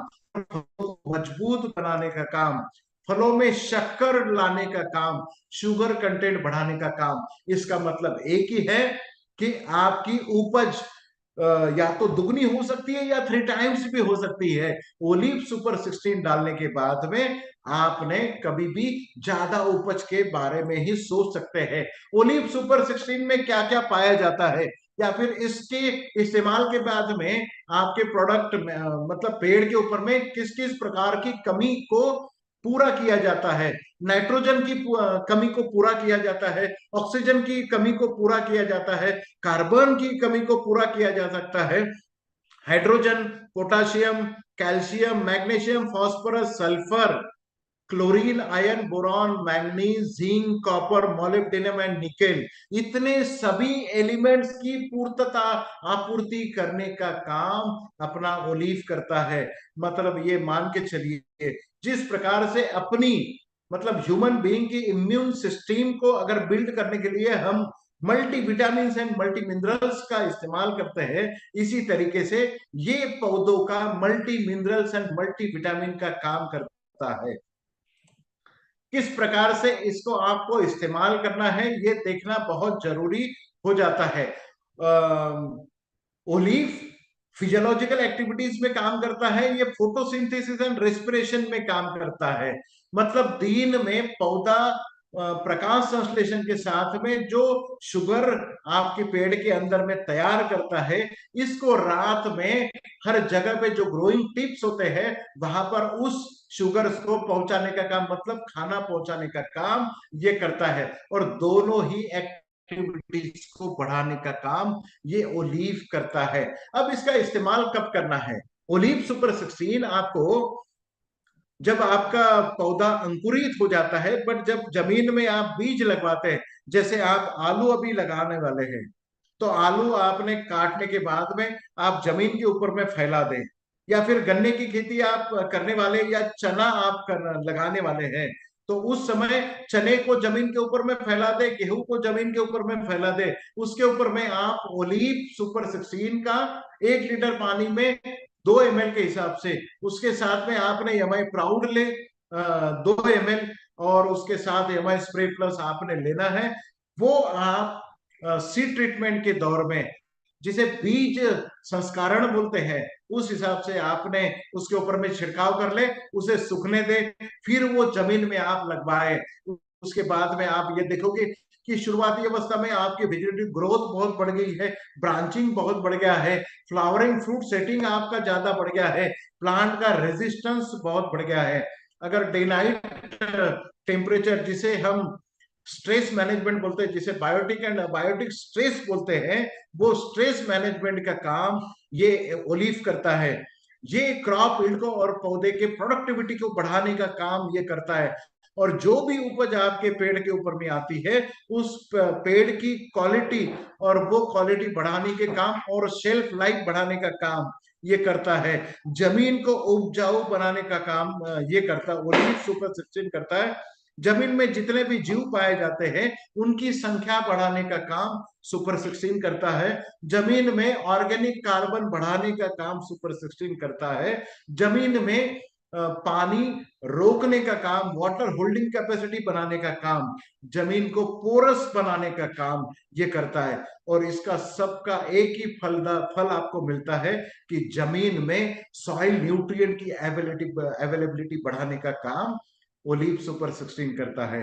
आने वाले दिनों के बाद में अगर आप ये पाओगे कि अगर आपको खाद नहीं मिल रहा है, ओलीव सुपर 16 अगर आपने इस्तेमाल किया है, तो हो सकता है कि आपको किसी खाद को इस्तेमाल करने की जरूरत नहीं पड़ेगी। बट हमने ये देखा है कि अगर आप किसी किसान को ये बोलोगे कि सर आप फर्टिलाइजर इस्तेमाल ना करें, खाद आप इस्तेमाल ना करें, बस ओलीव का इस्तेमाल करें, तो किसान इसे बिल्कुल ही एक्सेप्ट नहीं करते। इसलिए किसान को ये बताए कि पहले साल हम 50% खाद इस्तेमाल करें, या शुरुआत में जो खाद आपको जमीन में डालना है वो इस्तेमाल करें। उसके साथ में आप बाद में हर महीने में आपको ओलीव का इस्तेमाल करना है।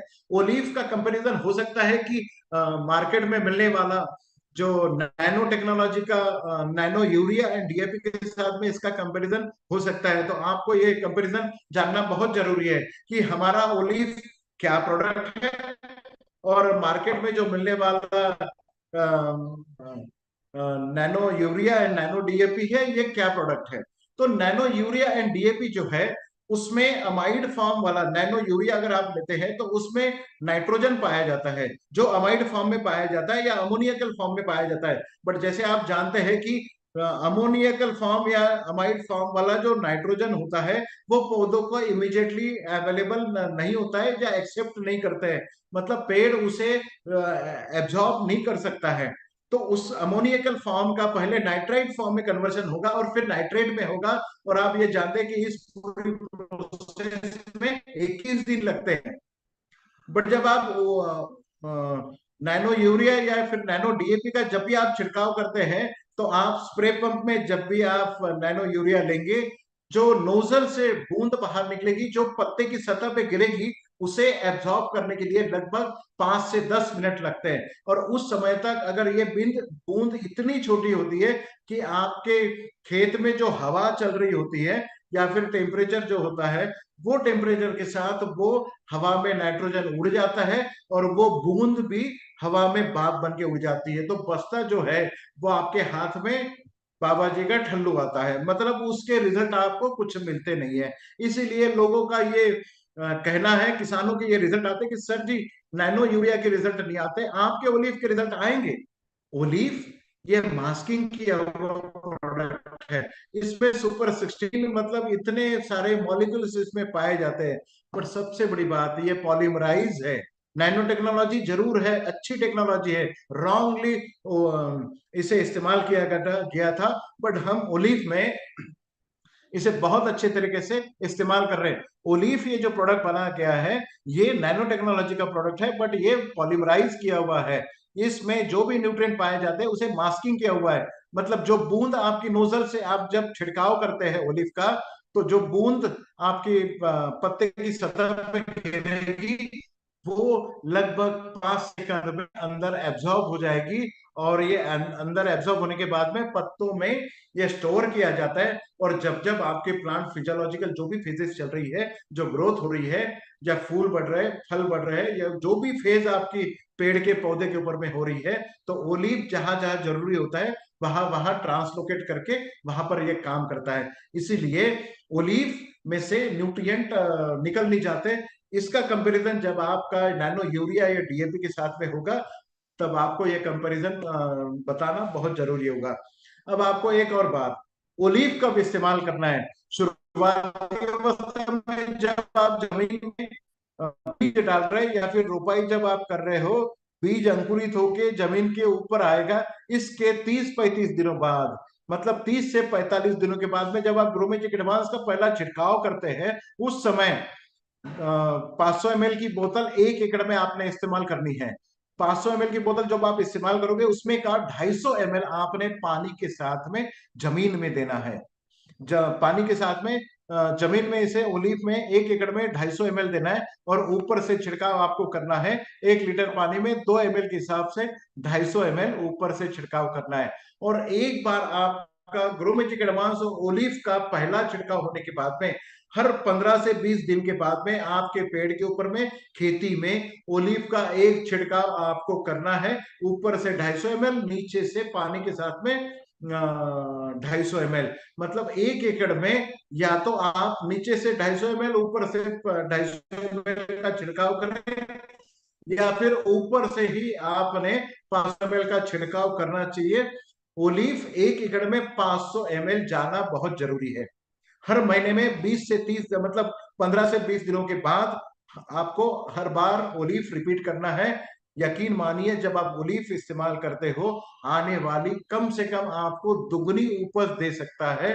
आने वाले दिनों में खेती की अगर आपको बिना केमिकल फर्टिलाइजर के अगर आपको खेती करनी है, तो ओलीव के अलावा कोई चारा नहीं है। और ओलीव ही आपकी रैंक भी बदल सकता है, ओलीव आपको डायमंड भी बना सकता है। जो 5 गांव में आप काम करने वाले हैं, उसी 5 गांव में ओलीव अगर आप एक गांव में भी काम कर लो, तो आप डायमंड बन सकते हैं।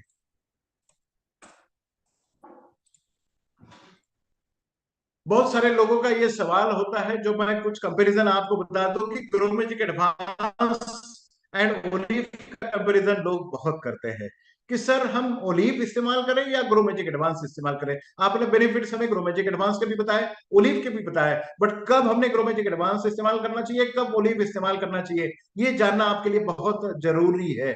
ग्रोमेजिक एडवांस ये बना बनाया फूड इंग्रेडिएंट है जो आपके खेती के लिए आप इस्तेमाल कर सकते हो। बट ओलिव पौधों को शुरुआती अवस्था से आप जब आप देते हैं, हर महीने में जब देते हैं, उस समय आपके फर्टिलाइजर का खर्चा भी बंद हो जाता है, और आपको ओलिव हर स्टेज में आप इस्तेमाल कर सकते हो, मजबूत बनाते हैं। मतलब बेसिक न्यू अगर आपको पौधों की रखनी है तो ओलिव के अलावा कोई चारा नहीं है। बट इमीडिएटली अगर आप किसी पौधों को, अगर उसकी जान जा रही है, आप ओलिव इस्तेमाल नहीं कर पाए हैं, या फिर कभी स्ट्रेस मैनेजमेंट आ रहा है, या फिर पानी कम हो रहा है, या इरिगेशन के लिए आपके पास में कुछ चीजें है नहीं, उस समय आपने ग्रोमेजिक एडवांस का एक छिड़काव कर लिया, तो आपकी खेती के लिए यह वरदान साबित हो सकता है। ग्रोमेजिक एडवांस और ओलीव का अगर आपने मिला जुला अगर रिजल्ट आपने लिया, तो हो सकता है कि आपकी खेती में जितना खाद आप डाल रहे, उसका आधा ही खर्चा आपके खेत में होगा। पहले साल खाद का इस्तेमाल 50% बताए, नेक्स्ट ईयर आप 25% बताए, और तीसरे साल से आप ये बोल सकते हैं कि खाद का इस्तेमाल आप नहीं करें तब भी चलेगा। ओलीव डालने के बाद में जमीन में ऑर्गेनिक कार्बन बढ़ जाता है, जमीन में जीवाणु बढ़ जाते हैं, और जमीन में जितने भी जीव रहते हैं उनकी संख्या बढ़ जाती है। अगर ये बढ़ जाता है तो जमीन उपजाऊ होती है। इसका मतलब यही है कि जमीन में लाइफ फिर से लौट के आती है। इसका इस्तेमाल आप कर सकते हैं। अगले प्रोडक्ट के ऊपर में चलते हैं, यमाई वीर। यमाई वीर, जैसे मैंने पहले ही कहा था आपको कि जमीन में जितने भी कीड़े आते हैं, जमीन में या फिर खेती के ऊपर में जितने कीड़े आते हैं, लगभग 52,000 प्रकार के कीड़े अलग अलग खेती के ऊपर में आते हैं। बट जो कीड़े आपको जमीन के ऊपर में, आपके पौधों के ऊपर में नुकसान करते हैं, ये जमीन में ही अपना जन्म लेते हैं, बट नुकसान ऊपर से करते हैं। बट हर कीड़े का अगर आप लाइफ साइकिल अगर आप देखोगे, तो ये पाओगे कीड़े का जन्म कब होता है, नुकसान वो कब करते हैं, और ये जाते कहाँ है, मतलब हमारे ही खेती में क्यों आते हैं। जब आप ये पाते हो, तो यमाई वीर का या दवाइयों का छिड़काव कब करना चाहिए, किसानों को ये आपने साइंस बतानी बहुत जरूरी है। क्योंकि किसान जब जानता है, जब किसान को ये लगता है कि अपनी खेती में आज कीड़ा आया हुआ है, बट वो बहुत देरी हो चुकी है। क्योंकि कीड़ा जन्म लेता कब है, नुकसान कब करता है, ये बातें आपको किसान को बतानी बहुत जरूरी है। जो आपके स्क्रीन के ऊपर में एक तितली आपको दिखाई दे रही है, उसके नीचे अगर आप देखोगे तो हरे कलर का प्यूपा आपको दिखाई देता है, जिसे कोश बोला जाता है। ये जमीन में पाए जाते हैं। अमावस के अमावस की स्टोरी आप लोगों ने सुनी होगी, बट ये स्टोरी बहुत जरूरी है, ये साइंस है, ये किसानों को बताना बहुत जरूरी है। अमावस के 5 दिन पहले ये कोश जमीन से बाहर आते हैं। ये कोश में से बटरफ्लाई बाहर आती है अमावस के 5 दिन पहले, मतलब तितली वो कोश से बाहर आती है और 5 दिन का अपना लाइफ जीती है। ये तितली में नर एंड मादा होते हैं। अमावस के एक दिन पहले, अमावस के दिन या एक दिन बाद, इस 3 दिनों के दौरान नर एंड मादा तितली का मिलन होता है। उसके बाद में मादा तितली अमावस के 3 दिन बाद, मतलब उनका मिलन होने के 3 दिन बाद, मादा तितली आपके खेत के ऊपर में, पत्तों के ऊपर में, या फूल के ऊपर में, या पत्ते की सतह के नीचे पेड़ के ऊपर में अंडे डालती है। एक तितली 5 अंडे से लेके 5,000 अंडे तक डाल सकती है। इतना ज्यादा नुकसान करने का काम एक तितली कर सकती है। अमावस के तीसरे दिन आपके खेत में अंडे डाले गए, उसके 2 दिन बाद, मतलब अमावस के 5वें दिन आपके खेती के ऊपर में ये अंडों से कीड़े बाहर आते हैं, और इमीडिएटली कीड़े, वो जो अंडे डाले गए थे वो खुली आंखों से आपको दिखाई नहीं देते, इतने छोटे और टाइनी होते हैं। और वो जो कीड़े अमावस के 5वें दिन उन अंडों से, जो आपको खुली आंखों से दिखाई नहीं दे रहे, वो कीड़े आपकी खेती के ऊपर में नुकसान करना इमीडिएटली शुरू कर देते हैं। और वो कीड़े 4 अवस्थाओं में आपके पेड़ के ऊपर में बड़े होते हैं। पहली 2 अवस्था 7-7 दिन की होती है, और दूसरी 2 अवस्था 5-5 दिन की होती है। तो एक कीड़ा जन्म लेने के बाद में आपके पेड़ के ऊपर में लगभग 21 दिन से लेके 42 दिन का उसका एक लाइफ साइकिल होता है। वो लाइफ साइकिल होने के बाद में फिर से कीड़ा जो है, सुंडी जो है, या रस चूसने वाले कीड़े हैं, फिर से हरे कलर की कोश में चले जाते हैं, और अगली अमावस में उसके 5 दिन पहले फिर तितली बन के बाहर निकलेंगे, और तितली का 5 दिन का फिर वो अपना लाइफ जीते हैं, और 5 दिन के बाद में नर और मादा का मिलन होता है, फिर आपके खेत में अंडे डाले जाते हैं, फिर कीड़े बाहर निकलते हैं। तो अगर ये पूरी साइंस की स्टोरी से अगर आप देखोगे, तो जब तितली का मिलन होता है उसके 3 दिन बाद अगर आप देखोगे, तो आपके खेती के ऊपर में अंडे डाले जाते हैं। अगर यमाई वीर का अगर आप छिड़काव अमावस के दिन में अगर आप खेती में कर लोगे, तो या तो हो सकता है कि आपकी खेती के ऊपर में जो भी तितलियां उड़ रही है वो बगल वाले की खेती में चली जाए, या फिर उन खेती के ऊपर में अंडे डाले ही ना जाए। अगर अंडे डाले भी गए तो इमीडिएटली अंडों से जो भी कीड़े बाहर निकलेंगे, मतलब अमावस के 5वें दिन अंडों से जो कीड़े बाहर निकलेंगे, वो इमीडिएटली आपके पेड़ के ऊपर में खाने की कुछ कोशिश करेंगे, और खाने की कोशिश करेंगे तो आपको पता है कि 4 पॉइंट से उसकी जान चली जाएगी।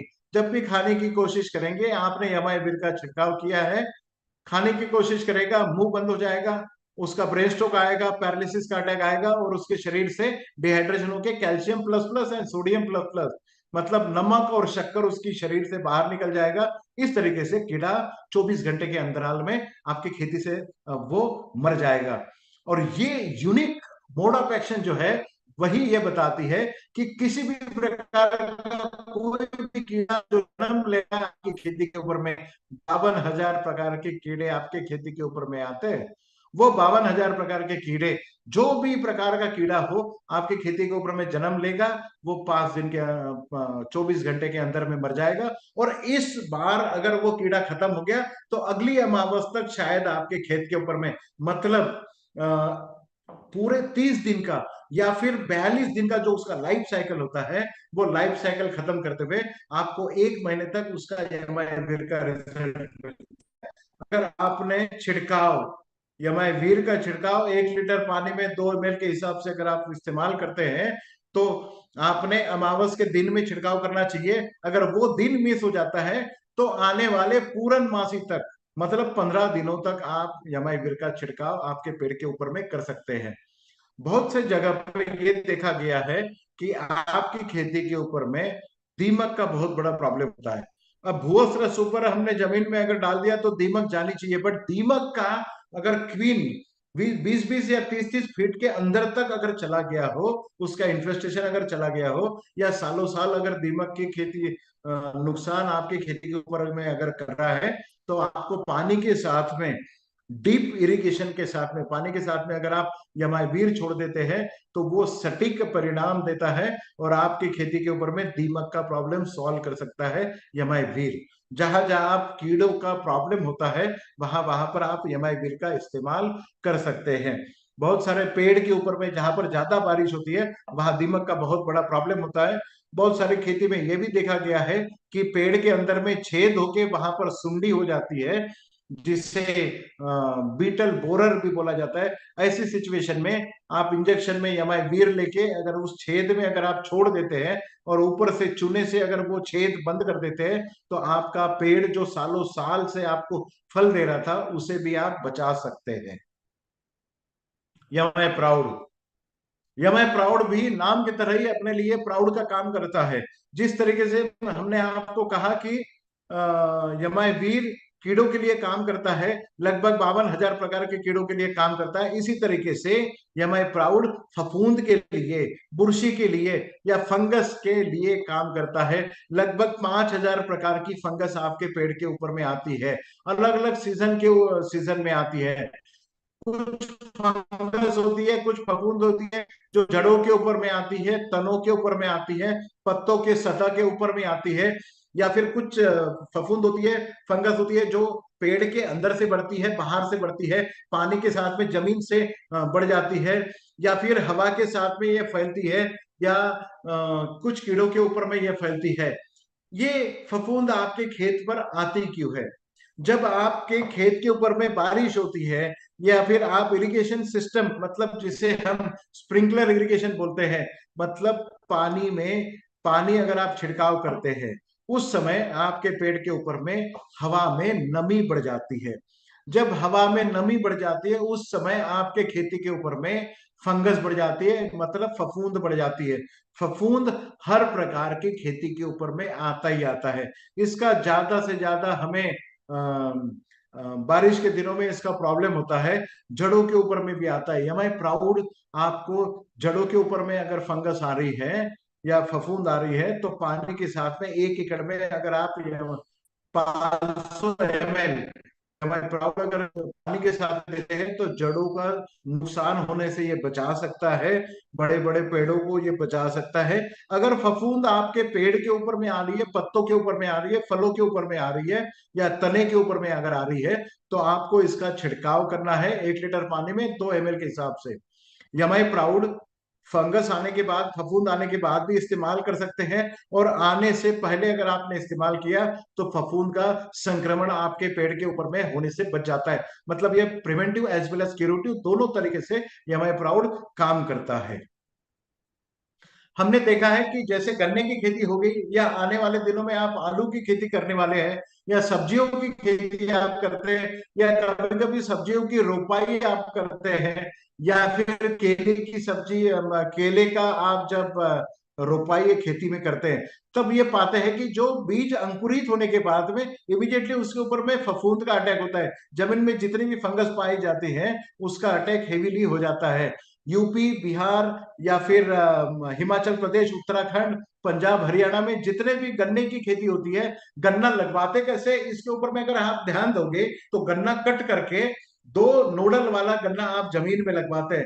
बट जब आप गन्ना कट करते हैं तो दोनों साइड से, दोनों सतह से गन्ना खुला होता है। वहीं से आपको रेड रस्ट का प्रॉब्लम आ जाता है।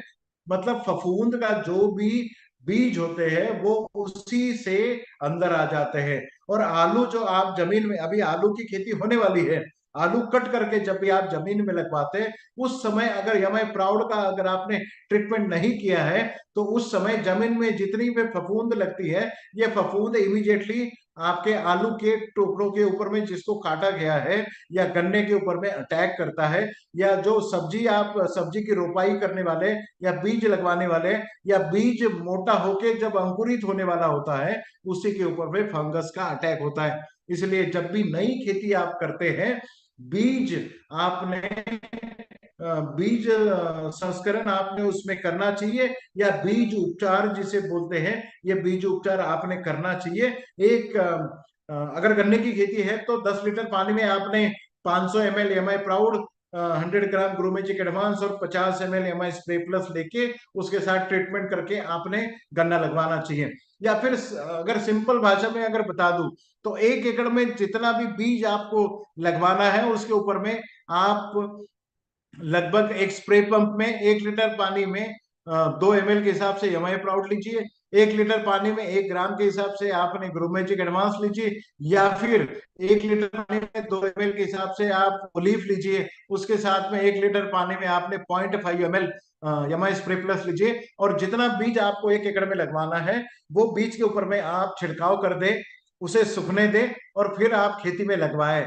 आपको 100% जितनी भी फफूंद आपके पेड़ के ऊपर में आने वाली है, उसका लगभग 50 से 70% आपका अटैक कम हो सकता है। और फफूंदनाशक का जितना खर्चा आप 70 से 80% कम कर सकते हैं, और फफूंद फ्री आपको आलू मिलेगा।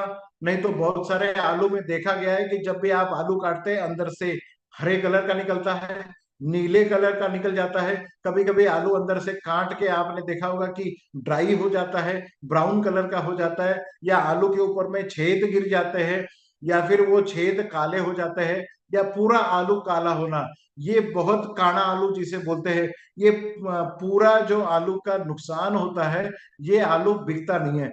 बट एमआई प्राउड के अगर आप बीज उपचार करते हैं, तो निश्चित रूप से आपको 99% आपका आलू सही तरीके से निकलेगा।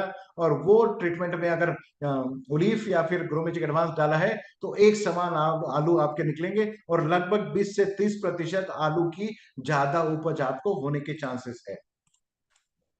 यमाइसिट्रा, जैसे हमने पहले ही कहा कि कुछ कीड़े होते हैं जो यमाए वीर के साथ में आप मतलब मर जाते हैं, बट कुछ कीड़े इस दुनिया में पाए जाते हैं जो यमाए वीर के साथ में नहीं मरते हैं। तो उन कीड़ों के लिए, जैसे धान की खेती में या जीरी की खेती में, चावल की खेती में, आप अगर पहला पिक्चर देखोगे तो चावल की खेती में जो तने के ऊपर में जब बाली लगती है, उस समय तने के ऊपर में ये कीड़े पाए जाते हैं, जिसका नाम है ब्राउन प्लेंट हॉपर। ये जब बाली लगती है उसी समय ये तने के ऊपर में लगते हैं, और जो पानी या न्यूट्रिएंट या फिर खाद नीचे से ऊपर जा रहा है और जो बाली में दाने भरने की अवस्था होती है, उसी समय ये नीचे से ऊपर जाने वाला पानी या खाद बीच में रोक देते हैं और वो उसे पी लेते हैं, और बाली पूरी तरीके से दाने से भरी नहीं जाती, और कम से कम 20 से 40% आपकी उपज का नुकसान होता है, क्योंकि बाली पूरी तरीके से भरी नहीं जाती। जिसका और वो जो कीड़ा है जो नुकसान करता है, उसका नाम है ब्राउन प्लेंट हॉपर, जिसे इंग्लिश में बीपीएच बोला जाता है। इसके लिए भी कोई केमिकल आज तक नहीं बना है। उसके लिए यमाइसिट्रा का आप इस्तेमाल कर सकते हो। जब भी आपके खेत में बाली लगने की अवस्था होती है, उस समय आपने तने के ऊपर में इसका छिड़काव, नोजल उल्टा करके जमीन की सतह से ऊपर में आपने छिड़काव करना है। बट बहुत सारे किसानों का ये कहना होता है कि उस समय धान की खेती में आप छिड़काव नहीं कर सकते। तो आप ऊपर से जब छिड़काव कर सकते हैं तो ज्यादा पानी के साथ में आपने यमाइसिट्रा का 1 लीटर पानी में 2 ml के हिसाब से अगर आप छिड़काव करते हैं, तो पानी परकोलेट होके नीचे जाएगा, और आपकी तनों के ऊपर में जो भी कीड़े लगे हैं, जिसे ब्राउन प्लांट हॉपर बोलते हैं, उसका निश्चित रूप से कंट्रोल होगा। और इसका भी इस्तेमाल आपको अमावस के दिनों में करना है। 100% इसका कंट्रोल ये कर सकता है। दूसरा जो कीड़ा आपको दिख रहा है, उसका नाम है फ्रूट फ्लाई। फलों की खेती जहां पर होती है, नींबू होता है, संतरा होता है, मौसम्बी होता है, कीनो होता है, केले की खेती होती है, कभी कभी सब्जियों की खेती के ऊपर में भी ये फ्रूट फ्लाई आती है। मतलब जहां जहां फल लगते हैं, वहां वहां पर ये फ्रूट फ्लाई आती है। फल जब छोटा होता है, उसी समय ये फ्रूट फ्लाई, मक्खी जिसे बोलते हैं, छोटी मक्खी होती है, फल के ऊपर में बैठती है और अपनी सूंड अंदर डाल के अंदर से रस चूस लेती है, और वो फल उसके बाद में नीचे गिर जाता है या फिर डेवलप नहीं हो पाता है, बड़ा नहीं हो पाता है। इसलिए आपने देखा होगा कि फलों फलों की जहां पर खेती होती है, वहां पर जब फल छोटे होते हैं, उसी समय नीचे गिर जाते हैं। अगर उस समय आपने एक अमावस देख के अगर एक पेड़ के ऊपर में यमाइसिट्रा 1 लीटर पानी में 2 ml का अगर आप छिड़काव करते हैं, तो निश्चित रूप से आपके छोटे फलों के ऊपर में ये मक्खी बैठेगी नहीं और आपका नुकसान होने से ये बचा सकता है। यमाइसिट्रा अमावस के दिनों में आपको इस्तेमाल करना है, और 1 लीटर पानी में 2 ml का इस्तेमाल करना है। और ये धान की खेती में, आम के ऊपर में और किसी भी फल के ऊपर में आपको इस्तेमाल जरूर करना है, ताकि आप लगभग 50% जो फूल नीचे गिरने वाले, जो फल नीचे गिरने वाले हैं, उसका नुकसान होने से बचा सकते हैं। अगर कुछ फल अगर आप बचा पाए, तो वो आपका उपज बढ़ाने में मददगार साबित होते हैं।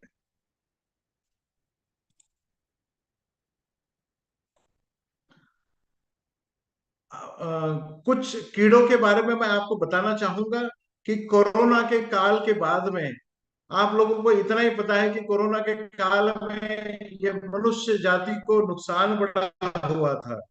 मनुष्य जाति के ऊपर इसका बड़ा इम्पैक्ट हुआ था। बट ये कोरोना के जो वायरस थे, या फिर बहुत सारे जो वायरस थे, ये पौधों के ऊपर में भी इसका बहुत ज्यादा नुकसान हुआ है, या कुछ कीड़ों के ऊपर में भी इसका बहुत ज्यादा नुकसान हुआ है। कुछ कीड़ों ने ये वायरस के प्रति रेजिस्टेंस लाने के अपने आप अपने शरीर में जेनेटिकली मॉडिफाइड किए हैं। ऐसे जेनेटिकली मॉडिफाइड कुछ कीड़े जो आज की डेट में किसी भी दवाइयों को मतलब रिस्पॉन्ड नहीं कर रहे हैं, ऐसे कीड़े जिसे मिर्च के ऊपर में ब्लैक थ्रिप्स बोला जाता है, मक्के की खेती में, मकई की खेती जहां पर होती है, उसके ऊपर में फॉल आर्मी वर्म बोला जाता है, या फिर आजकल ये ब्लैक थ्रिप्स जो है वो हर सब्जी की खेती के ऊपर में आता है। ये करता क्या है, ये फूलों के अंदर में जाता है और हनी को पी देता है। तो जो फूल आपके सब्जियों की खेती के ऊपर में लग रहे हैं, उन फूलों को फलों का कन्वर्शन नहीं होता है, और एक भी फूल अगर उसमें हनी नहीं है, तो वो फलों में कन्वर्ट नहीं होगा। आपको कितना भी बड़ा पेड़ रहेगा, आपको उपज नहीं आएगी। मिर्च के खेती में इसका ज्यादा नुकसान हो रहा है। बट जहां जहां पर आपको ब्लैक थ्रिप्स का अटैक या मॉडिफाइड इंसेक्ट का अगर आपको नुकसान हो रहा है, तो उस समय आपको यमाई वीर उसके 2 ml, और यमाई सिट्रा उसके साथ में 2 ml, और उसके साथ अगर यमाई स्प्रे प्लस अगर 0.5 ml पर लीटर ऑफ वाटर अगर आप इस्तेमाल करते हैं और छिड़काव करते हैं अमावस के दिनों में, तो आपको 100% इस दुनिया में नुकसान करने वाला किसी भी प्रकार का कीड़ा हो उसका नुकसान होने से बचाता है। समय और डोजेस आप याद रखें, लिख ले, और इसी प्रकार से आप किसानों को बताएं। अगले प्रोडक्ट के ऊपर में चलते हैं, वायरस प्लस। वायरस प्लस ये प्रोडक्ट नाम की तरह ये वायरस के ऊपर में काम करता है। ये वायरस हर प्रकार की सब्जी के ऊपर में, आपके खेती के ऊपर में आता है। एक पिक्चर में आपको दिखाना चाहूंगा, जो आपके स्क्रीन के ऊपर में जो भी सब्जियों के पत्ते आपको दिखाई दे रहे हैं, ये सभी वायरल इन्फेक्शन है। जब भी आपके पेड़ के ऊपर में, सब्जी के ऊपर में, फलों के पेड़ के ऊपर में जब भी पत्ते पीले पड़ते हैं, हर पीला पत्ता वायरस नहीं होता। बट आपके सामने जो पत्ते पत्ते दिखाई दे रहे हैं, जो पत्ता पीला होता है, अगर उसकी नसें अगर पीली पड़ी है तो वो वायरस होता है। अगर नसें ग्रीन कलर की है और बाकी पत्ता अगर पीला पड़ा है तो वो न्यूट्रिशनल डिफिशियंसी कहा जाता है। बट किसी भी हिसाब से अगर आपके खेत के ऊपर में पत्ते पीले पड़ रहे हैं, तो आप आपका वायरस प्लस का इस्तेमाल कर सकते हैं। 1 लीटर पानी में 2 ml का आपको इस्तेमाल करना है। और उसके साथ अगर आप वायरस आपके खेती के ऊपर में क्यों आता है, अगर आप इसका अगर स्टडी करेंगे, इसका अभ्यास अगर आप करोगे, तो आपको पता चलेगा कि वायरस अपने आप आपकी खेती के ऊपर में नहीं आते, उसे लेके आने वाले होते हैं कीड़े। और ये कीड़े वेक्टर का काम करते हैं, मतलब एक पेड़ से दूसरे पेड़ पे वायरस को ले जाने का काम ये कीड़े करते हैं। एक खेत से दूसरे खेत में वायरस को ले जाने का काम ये कीड़े करते हैं। एक गांव से दूसरे गांव वायरस को ले जाने का काम ये कीड़े करते हैं। एक राज्य से दूसरे राज्य में वायरस को ले जाने का काम ये कीड़े करते हैं। इसलिए जब वो कीड़ा आपके खेत पर आता है, उसे कंट्रोल करना बहुत जरूरी हो जाता है। आपकी खेती में अगर वायरस अगर आता है, पत्ते पीले अगर पड़े हैं, तो उस समय आपको वायरस प्लस 2 ml लेना है। उसके साथ में या तो आप कीड़ा खत्म करने के लिए यमाई सिट्रा 2 ml, या फिर आप यमाई वीर 2 ml पर लीटर ऑफ वाटर, उसके साथ में अगर आप यमाई स्प्रे प्लस लेते हैं, तो वायरस का 2 स्प्रे में आपके पेड़ के ऊपर में कंट्रोल हो जाएगा। और वायरस वायरस का कंट्रोल करना कैसे संभव है, क्योंकि वायरस के लिए तो कोई दवाई नहीं बनाई है, क्योंकि वायरस जिंदा चीज नहीं है, इसलिए मारा नहीं जा सकता। और वायरस मरा हुआ चीज भी नहीं है, क्योंकि इसका मल्टीप्लिकेशन होता है। जिंदा चीज इसलिए नहीं है कि वायरस में डीएनए नहीं होता, और वायरस मल्टीप्लाई इसलिए होता है कि इसमें आरएनए होता है। बट वायरस का मल्टीप्लिकेशन डेफिनेटली रोका जा सकता है। वायरस दुगनी नंबर्स में क्यों आपकी खेती के ऊपर में बढ़ते हैं, क्योंकि वायरस आपके पेड़ से प्रोटीन लेते हैं। अगर प्रोटीन आपके पत्तों से जब लेते हैं, तो वायरस प्लस अपना दवाई करता क्या है, जिस पेड़ के ऊपर में, जिस पत्ते के ऊपर में पीला दाग पड़ा हुआ है, उस पीले दाग के अगल बगल में एक रिंग बना देता है, और जो प्रोटीन का सप्लाई आपके वायरस की कॉलोनी को हो रहा है उसे रोकथाम करता है। और 4-5 दिन अगर वायरस की कॉलोनी को अगर प्रोटीन मिलता नहीं है, तो वो वायरस इमीडिएटली ब्राउन कलर का हो जाएगा और वो पत्ता नीचे गिर जाएगा। बट जो आने वाला नया पत्ता है वो पीला नहीं रहेगा, वायरस उसके ऊपर में अटैक नहीं करेगा। इसी तरीके से वायरस के रिजल्ट अगर आपको देखने हैं, सो अप्लाई होने के 8 से 10 दिन बाद नया आने वाला जो पत्ता है उसके ऊपर में पीला कलर आपको नहीं दिखाई देगा। यही आपका रिजल्ट होता है। आइए चलते हैं अगले प्रोडक्ट की तरफ, जिसका नाम है मॉडिफाई। मॉडिफाई ये प्रोडक्ट पानी, खारे पानी को मीठा बनाने का तरीका है। मॉडर्न एग्रीकल्चर में जो भी पानी आप आपकी खेती को दे रहे हैं, या फिर जो भी पानी आप छिड़काव करने के लिए इस्तेमाल कर रहे हैं, इतनी महंगी महंगी दवाई आप इस्तेमाल करते हैं, अगर वो खारा पानी होगा, मतलब एक स्केल होती है पानी का खारापन नापने का, एक स्केल होता है जिसमें 1 से लेके 12 तक पीएच होता है, जो नंबर होता है।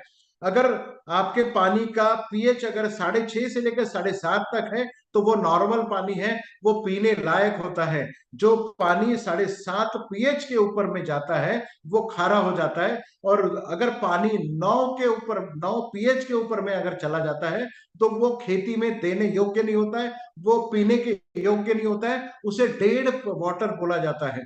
बट अगर पानी खारा है तो उसे मीठा बना के ही आपके खेती में आपने जमीन में देना चाहिए। या फिर जो छिड़काव के लिए आप पानी इस्तेमाल कर रहे हैं, वो पानी आपने सबसे पहले पंप में पानी लेने के बाद मॉडिफाई 1 लीटर पानी में 3 से 4 बूंदे अगर आप डालते हैं तो पानी में जितनी भी साल्ट की संख्या है, जितना भी परसेंटेज है साल्ट है, इसे पानी में नीचे बिठाने का काम करता है। पहले आप मॉडिफाई डालें, फिर एक लकड़ी से पूरे पानी को घोल दे, 5 मिनट आप रोके, 5 मिनट के बाद में पानी में जितना नमक है वो नमक नीचे बैठ जाएगा। और फिर आप वो पानी छिड़काव के लिए इस्तेमाल करें। मीठे पानी में या नॉर्मल पानी में अपनी दवाइयां जो आप छिड़काव कर रहे हैं वो अच्छा रिजल्ट देती है। और जमीन में जो आप पानी दे रहे हैं अगर वो खारा नहीं होगा तो वो मीठा अगर होगा तो जमीन को उपजाऊ बनाने के लिए वो कारगर साबित होता है। बट पानी में अगर नमक है तो ये मीठा कर सकता है। अगर नमक में अगर पानी है, जैसे कि समुन्द्र का पानी, नमक में पानी होता है, सैचुरेशन लेवल के ऊपर में अगर नमक है ज्यादा, जो समुन्द्र का पानी होता है, तो उसे मीठा किया नहीं जा सकता। बट यकीन मानिए या फिर ध्यान रहे, ये वाटर प्यूरिफायर नहीं है, इम्प्योर पानी को प्योर बनाने का तरीका नहीं है, बट ये खारे पानी को मीठा बनाने का तरीका जरूर है। बट ये दवाइयां जहां पे ज्यादा बारिश होती है या कोस्टल रीजन होता है, वहां पर एसिडिक मतलब पानी होता है, मतलब पीएच 6.5 से अंदर होता है, वहां पर मॉडिफाई काम नहीं करता। बट जहां पर खारा पानी होता है वहां पर मॉडिफाई इस्तेमाल करता है। जहां पे ड्रिप इरिगेशन होता है, स्प्रिंकलर इरिगेशन होता है, अगर आपने पानी जो आप स्प्रिंकलर में दे रहे हैं या ड्रिप में दे रहे हैं, अगर उसमें मॉडिफाई अगर आपने डाल दिया तो ड्रिपर का लाइफ भी आपका 1.5 से 2 टाइम्स हो सकता है। मतलब जो ड्रिपर खारे पानी से बेकार होते हैं 1 से 2 साल में, मॉडिफाई अगर साथ में आप देते हैं तो लगभग 5-6 साल तक आपका ड्रिपर का लाइफ बढ़ सकता है। ये खारे पानी को मीठा बनाने का तरीका है। मॉडर्न एग्रीकल्चर में हम कोशिश करते हैं कि अपने सभी प्रोडक्ट जब भी आप इस्तेमाल करो, किसान को मॉडिफाई इस्तेमाल करने के लिए आप जरूर बताएं। So thank you very much.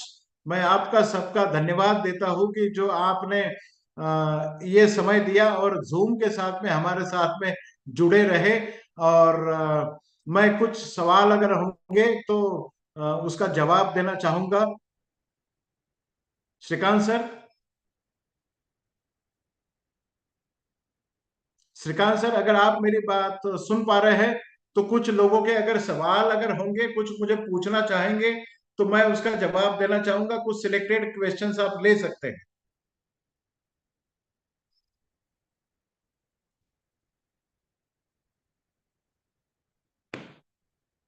Shrikant sir, क्या मेरी हाँ, आवाज आ यस रही है सर। आपको?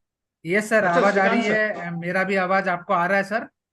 आ रहा है sir. Okay sir, thank you very much. आपका आज का टीटीटी ट्रेनिंग बहुत सारे लोगों को बहुत अच्छा इंफॉर्मेशन दिया है आपने।